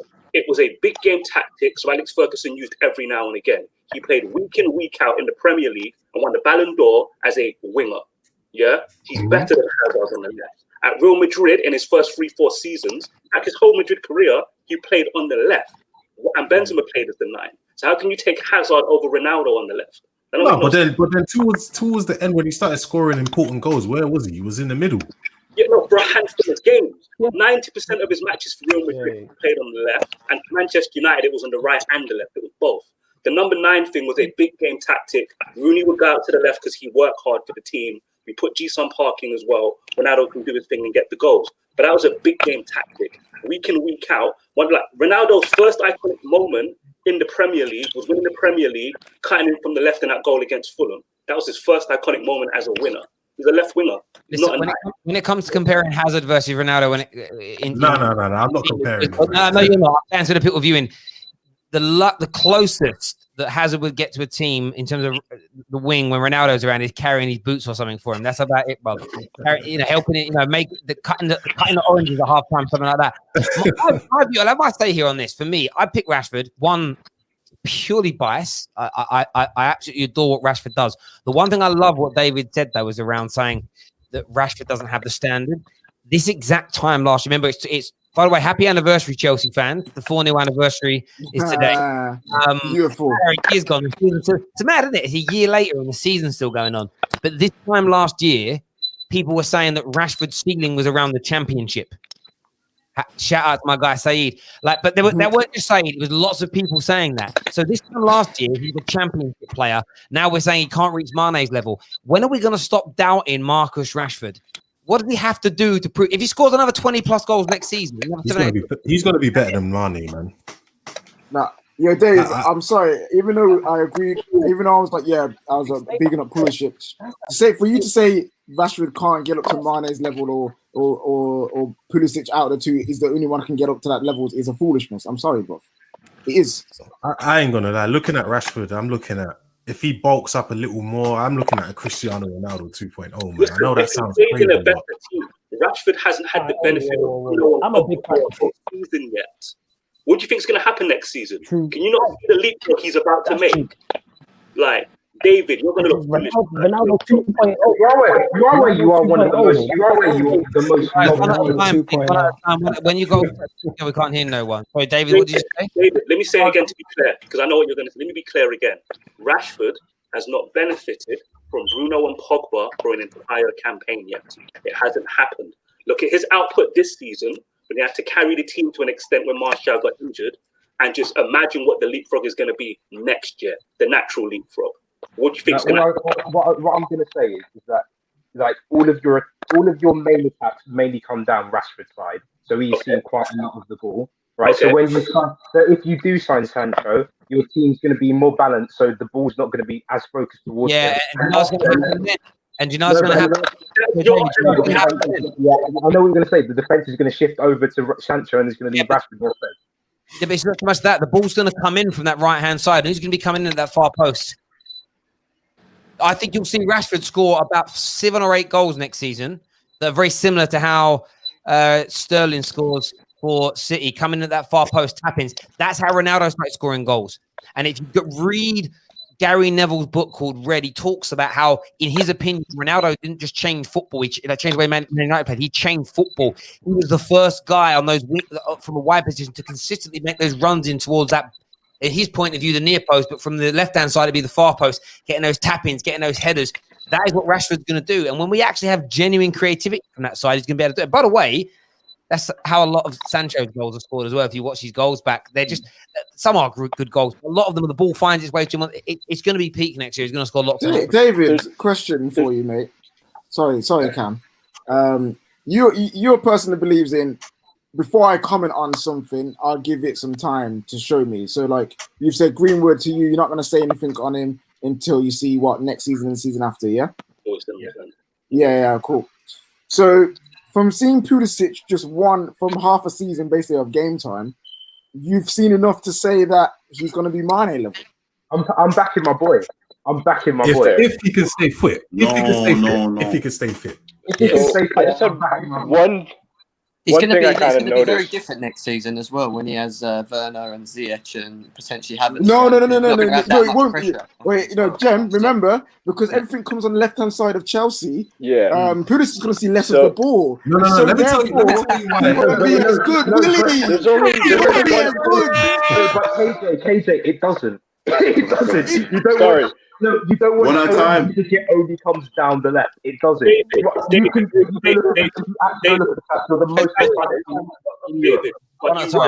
If Manchester United's attacks come down the left and teams know that, the fact that Rashford is still effective tells you how good he is down the left, doesn't it? I think he's a great player. I'm not denying that. But I will back Pulisic. Right, guys, I've just got some facts here. 1 sec. Sorry, I've got to cut in over everyone. This season, 39% of Chelsea's attacks have come down the left, 26 through the middle, 35 on the right. Man United, 35 on the right, 24 through the middle, 41 on the left. It's practically identical. Yeah. Sorry. I just wanted to say about debate, and this is facts. You go. Yeah, I just wanted to call something out. Yeah. That David was talking about. It's something to compare the two with the two players with Rashford. If you look at the trajectory of the two players, and I will go back to Dortmund because I like following a little bit of Dortmund's team. I don't watch a lot of Bundesliga, but I like following them with Pulisic being American. It was interesting. Rashford so far has every challenge that's come his way, he's taken down. He came in as a youngster out of nowhere, and he elevated and became our first team player. Then he had Jose to deal with, and guess what? He still managed to be the man under Jose. Now you see him coming with Ollie, and he's kicking on again, and he keeps getting better. Whereas Pulisic, for me, is like, even though at the start of the season with Chelsea, Frank Lampard was blasting this guy in the media. Like Frank Lampard was going in on him, was talking about how he'll get in when he proves it. He'll get in when he proves it. So for you to say that he had a good start to the season, like, I'm confused. That's the part that I was confused in your argument, because when somebody said Rashford had a way better season, which I believe from start to finish, and then you said, well, Pulisic had a good start to the season. When? Because Frank was tearing him apart. He wasn't getting in the team. He did work his way eventually. He started having some nice games, and then, like we're saying, he's kind of the man's not built for the Premier League yet. We'll see. But for me, my question to you is, you said he had a really great, like, he was good at the start of the season. When? Like when? What? No, you're right. You're right in that, Cameron. I can't lie. Earlier on in the season, Frank, it was like a Fabinho situation where Lampard wasn't playing a minute. He wasn't playing at all in it. But then he came good, and I think he has a better goal and assist ratio than Rashford does. I think. No, he has 14 goals. I think he has 14 goals. And 5 assists in all competitions this year, and it's 13 goals. I'm just reading here. One of them is an international friendly. So 1 in the FA Cup. No, I'm a liar. I'm an absolute liar. Sorry, he's got 1 in the Champions League because it's got international ones in this. 1 in the Champions League, 9 in the Prem, 1 in the FA Cup. So he's got 11 goals and 5 assists. Let me tell you something. So how many games? Like, what's the ratio? 39 games. Yeah, don't forget, Pulisic had a couple games where he got braces, he got a hat trick. So a lot of those goals were not spread out. If you spread them out, there was a couple games where he didn't do nothing, and then there's a game where he'd blow up and get 2 goals and an assist. So he can play well for, like, in bursts and have really good performances. No one's taking that away from him. But when you look at it throughout the whole season, and you look at it game per game basis, what output was, you'd say Rashford had a better output. Let's be real. It's a silly comparison to me. For me, it's a silly. But he quite literally did have a better output, and even on key passes, right? Rashford creates 1.1 chances per game across all competitions. Pulisic's only at 1.3. So even for a more creative player, it's not. He's not even played half a season as well. I think it's a silly comparison, to be honest, because at the end of the day, for me, as a Chelsea fan, I think Marcus Rashford is a lot more proven in the Premier League because he's done it. He's shown it. Pulisic hasn't been here long enough, and when he has been here this season, he's played half a season. So it's hard to compare a player like that with Rashford at the moment, huh? So in the context of the question, you're picking Rashford. In the context of the question, I think I'd say Rashford purely because Pulisic hasn't been there long enough, and when he has been, he's not played as much this season. I think you can only compare Rashford and Pulisic once Pulisic has had at least a full season or maybe 2, and then we can talk about these two players. You know what I mean? I got a question for you guys. Pretty much the same logic everybody used around picking Aubameyang over Martial. Yeah. I think the overall consensus is we shouldn't really be comparing players to that much because we're football fans. I know we do it for rivalry, but if we're true football fans and we love the sport, we should just be enjoying all of it personally. Yeah, like, you know what I'm saying? I like comparisons. I like the comparisons. It's just when people want to say things like "man can't reach my next feeling," then you just have to get onto guys. Like, you just can't say that. That's why you ask the questions, because he always brings up something fun. And then he sits on the fence like he says something, then sits on the fence immediately afterwards. Yeah, man, that's him. He's rolling the punches, man. I told you, man, he's on the ropes, man. Man be rolling the punches. Davey's been rolling like Ram tonight, bro. Jeez. There we go. Cameron, I was going to say, on your comment about him not having a good start to the season, he came back from the Gold Cup. He played in the Super Cup, played quite well, got an assist. No, he didn't get an assist actually, because it was chalked off. And then he didn't play because Frank was afraid that he was going to get injured from playing too much. So he rested him. Then he just eased him into the squad. And then when he started playing full games, that's when he started playing well. But that was before the lockdown.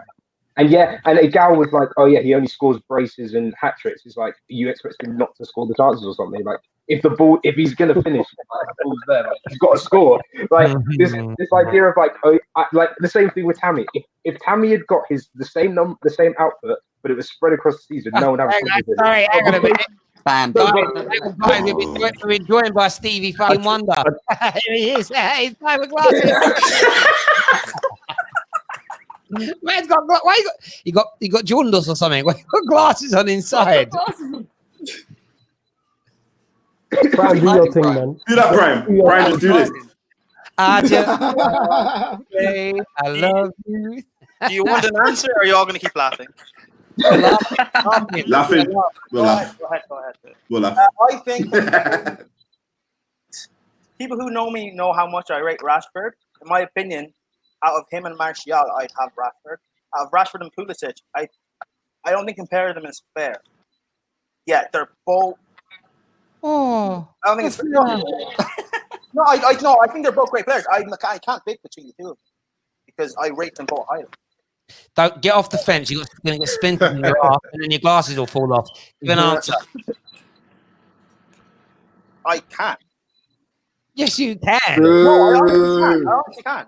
You're not picking between your two children. Like, pick one. Because even now, I can pick my favorite kid. I'm ruthless.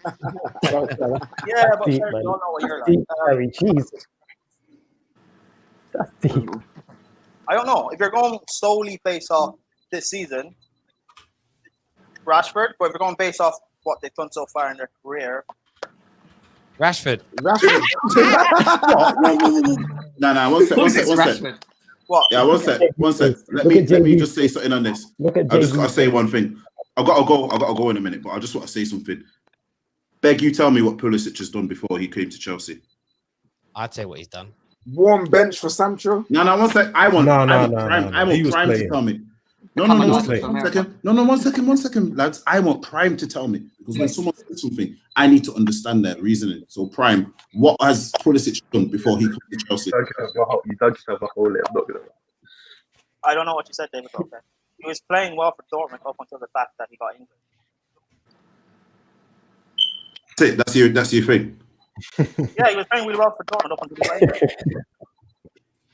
Prime, can I just clarify something? The disappointment in JV's face. Between Rashford and Martial, or Rashford and Pulisic just now. What were you on the fence about? No, I said I rate them both highly. I can't choose. Who's both? Rashford and Pulisic. Or Rashford and Pulisic. Is that not what the discussion is about, yeah? But you think that their resume is the same prior to this season? That's what JD's getting onto you about. Oh, that's what he's... No, that's not what I said. I said I rate them both highly. But why is it difficult when Rashford's history is superior to Pulisic's at the highest level? Because their careers aren't finished yet. It's not, yeah. Okay, but up until this point, who's done more at the highest level? It's Rashford, man. Rashford, why? Yeah? The answer is pretty easy, mate. Yeah, Rashford, why? But that doesn't negate what I think. Oh, you Chelsea fans are not helping us. Yeah, come. Nah, you know what? I could buy his answer. Next question. Next question is done. I'm not saying that they're bad players or I don't like Rashford. I already said I rate Rashford highly. Prime. Trust me, coming from a guy who watches a lot of Dortmund, Pulisic has got nothing on his resume except just playing a lot of games. But I still rate the guy. Bro, I don't think it's wrong to say that. It is. One thing I always find is the inconvenient thing for the Rashford haters is that he's already proven himself in the big matches. It's usually the other way around. Players like him are usually bullies against small teams, and they can't do it in the big matches, and that's what people. Daniel, you're telling me all this. I rate Rashford. I'm one of. No, I'm not attacking you. I'm just saying generally. I'm speaking to the audience now, Prime. I'm not going after you. You're done with it. I don't know. I don't know what people are questioning what I think. We've got to stop being hard on Prime. With those glasses on, I feel like we're attacking a blind man here, and I feel uncomfortable. Stevie Wonder can see. He's not even blind. You guys know that, right? Sorry? You know Stevie Wonder, like the joke, he can actually see. Yeah. No, he can't see. You guys don't know that. No, that ain't real. That ain't real. Oh yeah. No, he's right. Wait. Is it like partially like partial sight? So people like Quincy Jones and like other actors and stuff, they have stories where it's like, hold on a second, how did you like You can see, can't you? Like, how did you know that? How did you know I pulled up in my car and you walked around my car and got in? Like that. Daniel, once you lose one of I your get a lot of feedback from someone's line. I'm not sure who it is. It's really hurting my heroes. But yeah, what are you gonna say, Prime? Once you lose one of your senses, the rest of them heighten. Yeah, this ain't Daredevil, fam. Daredevil, isn't it? This ain't like to the point where you can perceive where a car is in the middle of the road and walk around and know where the door is, fam. No, I'm using Daniel's lost your sight, Prime. Your answer would have had more sense then. Yeah, I've seen Stevie Wonder live at 3 or 4 concerts, and that man gets like walked out, picked up, like he can't see, like he can't see. Can I ask the Man United boys a question? Yeah, go on. Quick one. Do you think Man United were quite shocked to hear that Sancho had extended his contract and added another year on? No. Wait, Terry, who's that? That's Terry, not me. Bro. That is Terry. That's not me. That was in my ears. It wasn't above my house. What was that? Who lives at Heathrow? What is going on? It ain't me. I'll tell you that. Someone's got a real crackly line. I got a goal, lads. Later on, bro. Take care, mate. I was surprised because I've been following it for a while now and following his. I didn't know he had that extra year, so I was pretty surprised when I saw it. But when I heard he signed it last year, it was very weird the way it came out. Like for me, if he agreed to it last year, sure, whatever, just say it.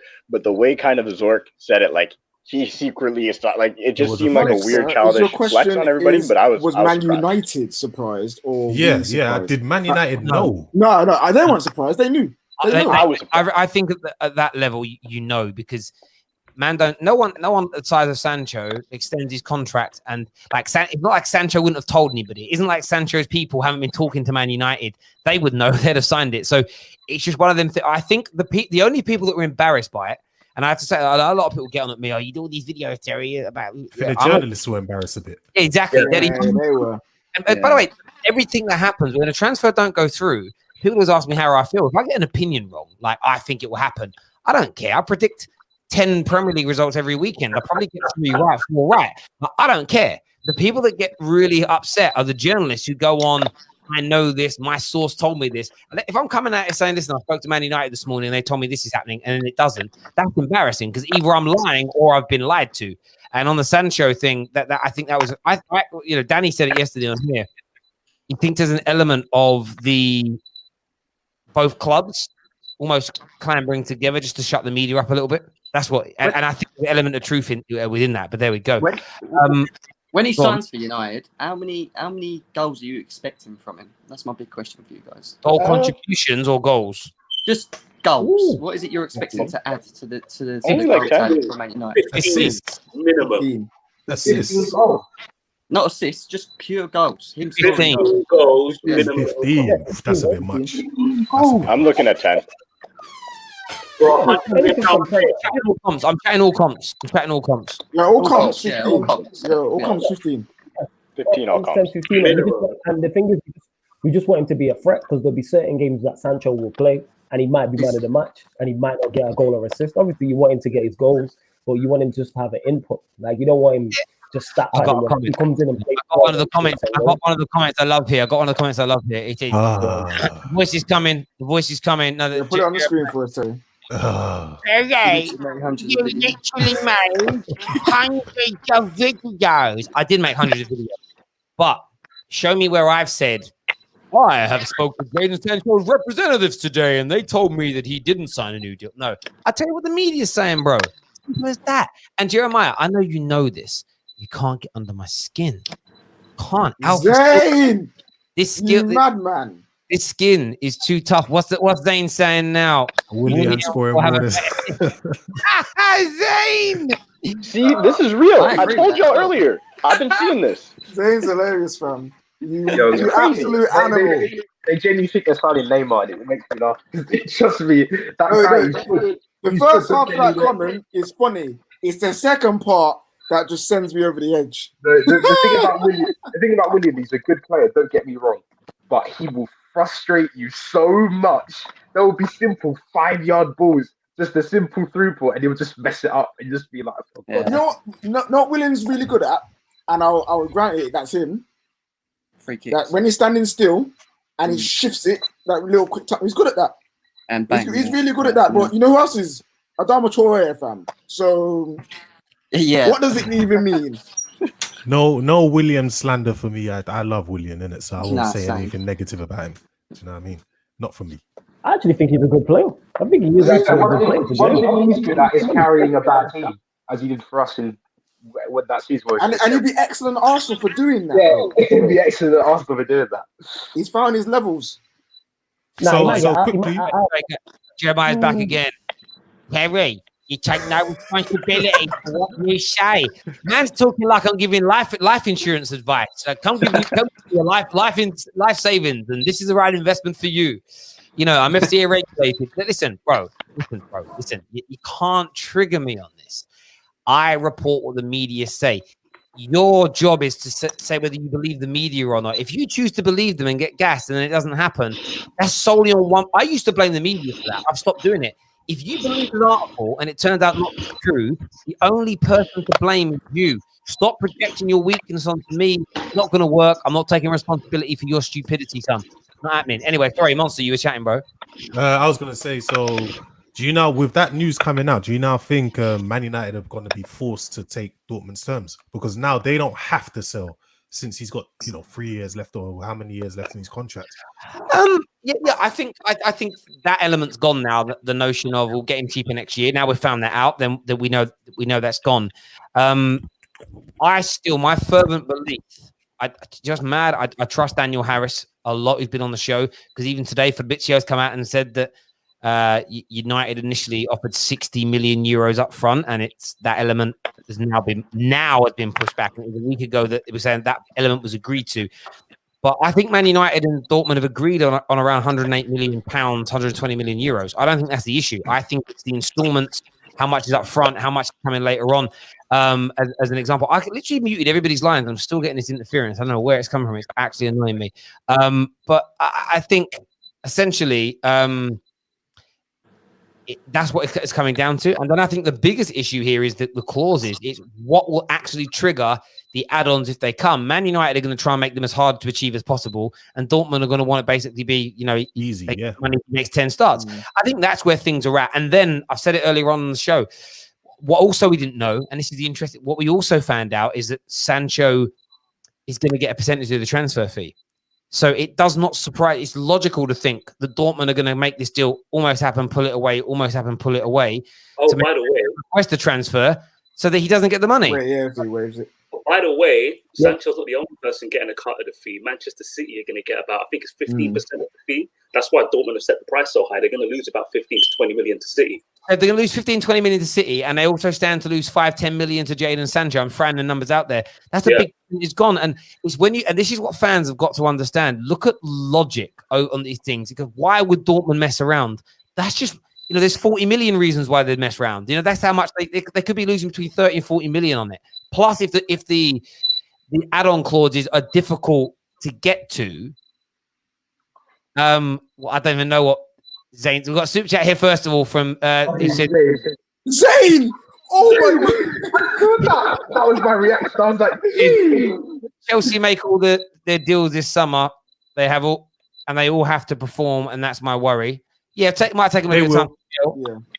Zane here says elite. Maybe Sancho will wait time, play for Klopp or Pep down the line. He will develop him. Those managers will. I think he means they're all united is just to throw money at players with no game plan. Sanchez, Maguire, spent in 8 years, nothing to show. Terry, can we have a new rule where wherever, if the super chat directly calls someone out, they get the super chat money? Can we do that? No. He was man. He was talking to me, so I'm like, I deserve a little bit. 45% already. Yeah, so Terry's moving like Dortmund now because you don't want to give Terry his I'm going to pull off a Mark Goldbridge line here. I'll give you exposure. I already get enough of that line in my job, man. I don't need it from you too, Terry. I paid you for your work. I paid you for your work. Monster, you know what it is as well? You need to understand Woodward, Woodward can't do a deal without trying his add-ons. He has to try his add-ons. It's just something that he can't get over. So I said it like a week ago. I'm waiting for that headline. Ed Woodward is going for add-ons. The deal hasn't been agreed, and that's what we're hearing. Fabrizio Romano said United are going about it the wrong way. What we've done is we've offered. I don't think it's even what, like Terry said, it's not the fee up front. It's the details of what are the clauses. Woodward could be like, all right, we'll give you to make the 120. 5 mil will be Man United have to win the Champions League. Dortmund are going to say, no, we're not doing that. We're not going to like bet 5 mil on you guys winning the Champions League or the Premier League, etc., etc. Just pay the 120. Let's work out the installments for the full 120, but add-ons based on performances, Dortmund don't want to go for that. But Woodward can't help himself. This is what he always does. Is that Woodward or is that Glazers? No, Woodward. I think it's a Woodward thing. Or it could right? Because like we say Woodward, it could be a Matt Judge thing because Matt Judge is the one that negotiates. But we added Jerry to the line here. Jerry's a United fan, I assume. If you've got United in your title, and you're not a United fan, that's weird. What do you want to say, Jill? Can you not hear me? Yeah. Yeah, perfect, bro. The Sancho deal, I think, is gonna happen regardless, man. United always do this. They do the stingy. Then it comes to crunch time, they'll pay the money. We'll get only number 7. That's how I look at it still. Yeah, I hear that. I do hear that. Just guys, we're getting a lot of interference. I've muted all the lines. Just unmute when you want to chat and then mute again. It just makes it a little bit easier because it'll come through. I think it's going to happen as well. We've got Stro in the house as well. Stro, what you saying, bro? What's good? What are you saying, Stro? You bless. Saying, man. Yeah, man. I was about to say, have you got any lights? I can't see you. Yeah, I'm moving. And that's warm. It's like warmer, cooler. Turn the lights off. There we go. So is it hot up? Actually, you're in Manchester. Ain't that warm up there? Is it? Like, what's it about 12 degrees? No. It's still warm now, and it was warm before, and it's still warm. I was playing football out of match today. It's warm. How warm it is in my house. I went to the bottle maker and made the baby a bottle. The water's too warm. So the machine doesn't want to work it because it thinks that you don't have cold enough water to cool the hot water down to make the bottles the right temperature. So the baby's bottle maker won't work it so hot. It's mad. What you said? We're talking about this Sancho deal for a minute. What's your head saying on it, mate? I was about to make a joke then, but probably not the best idea. It'll happen. Yeah, it'll happen. Keep your jokes to yourself. Yeah, innit? It'll definitely happen. I think the problem with the deal is similar to what you guys have said. It's the clauses and what the clauses are going to be. If you're Dortmund and listen, you're going to lose money to City, you're going to lose money to Sancho and his agent. You want guarantees at this point, and let's be honest, United could go on and win the Champions League. We don't know that. So them having a 5 to 10 million clause of United potentially winning the Champions League or Premier League in the next 2 seasons is probably a bit unrealistic at this point. So if you're Borussia Dortmund, you're going to push back on it, and that's obviously going to prolong the deal, but it'll definitely happen. Like, I have no doubt it'll happen. There we go. Sorry, I'm sorry to go quiet for a second. It just says Fabrizio's tweeted a few things. So it says here that Bayern Munich want 30 million to sell Thiago. There's an agreement in place between Thiago and it's between Thiago and what's his name, but Liverpool. And they spoke about this. So AC Milan have started talks with Chelsea to sign Bakayoko, £3 million loan with a 35 million option, ready to make their first bid. So that could be happening, which is interesting. He also spoke about the Kai Havertz thing. He said the priority talks are going to start soon. So Chelsea fans, that's a little update for you. Another super chat. Faizane says, guys, Aubameyang next season will have your strikers in his pocket.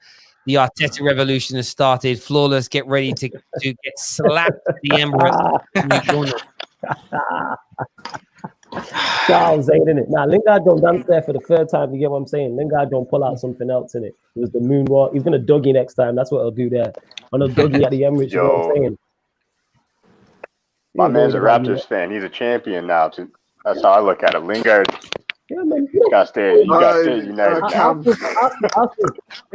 Here's the thing. Arsenal just have to worry about getting back in the top 7. Never mind where United are. They just got to figure out how to get in the top 7.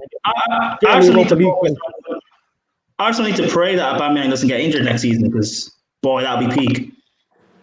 They got William. Don't worry about it. Yo, Stro, that is Stevie Wonder, Stro. I know you're looking to see who it was. It was Stevie Wonder you're seeing.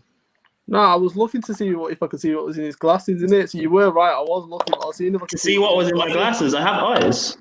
No, the reflection. The reflection. Yeah, no, it's. Do you want to hear something funny, right? So last night we were talking off air, and I don't quite know how it came up, but the subject of the discussion around what a dirty wine is came.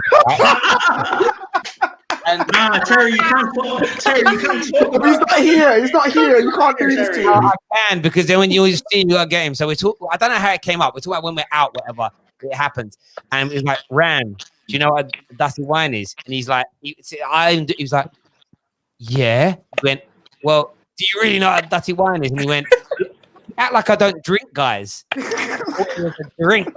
He thought it was wine. Oh, good jokes, man. It was actual wine. Yeah, but Terry, after that whole bad story thing the other night, like I can't take him seriously, man. Have you ever seen that podcast where these dudes and they're chatting about the windmills that create like kinetic energy? They're always off the edge of the beach. You ever seen the podcast where they're chatting about it and they're talking about how they help keep they help save the earth because it's clean energy? And the guy this guy goes, yeah, but also the ones that cool the earth down. And they went, well, the guy went to respond, but he said, yeah, they kind of cool the earth down because they're not using fossil fuels. And then he went, hang on a minute, what do you mean cool the earth down? He went, well, that's why they're fans, because the fans cool the earth down.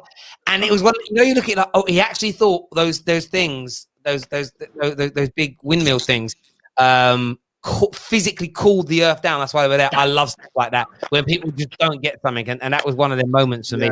Winter Surfer here with Super Chat says, Zane, can I have the name of your meds?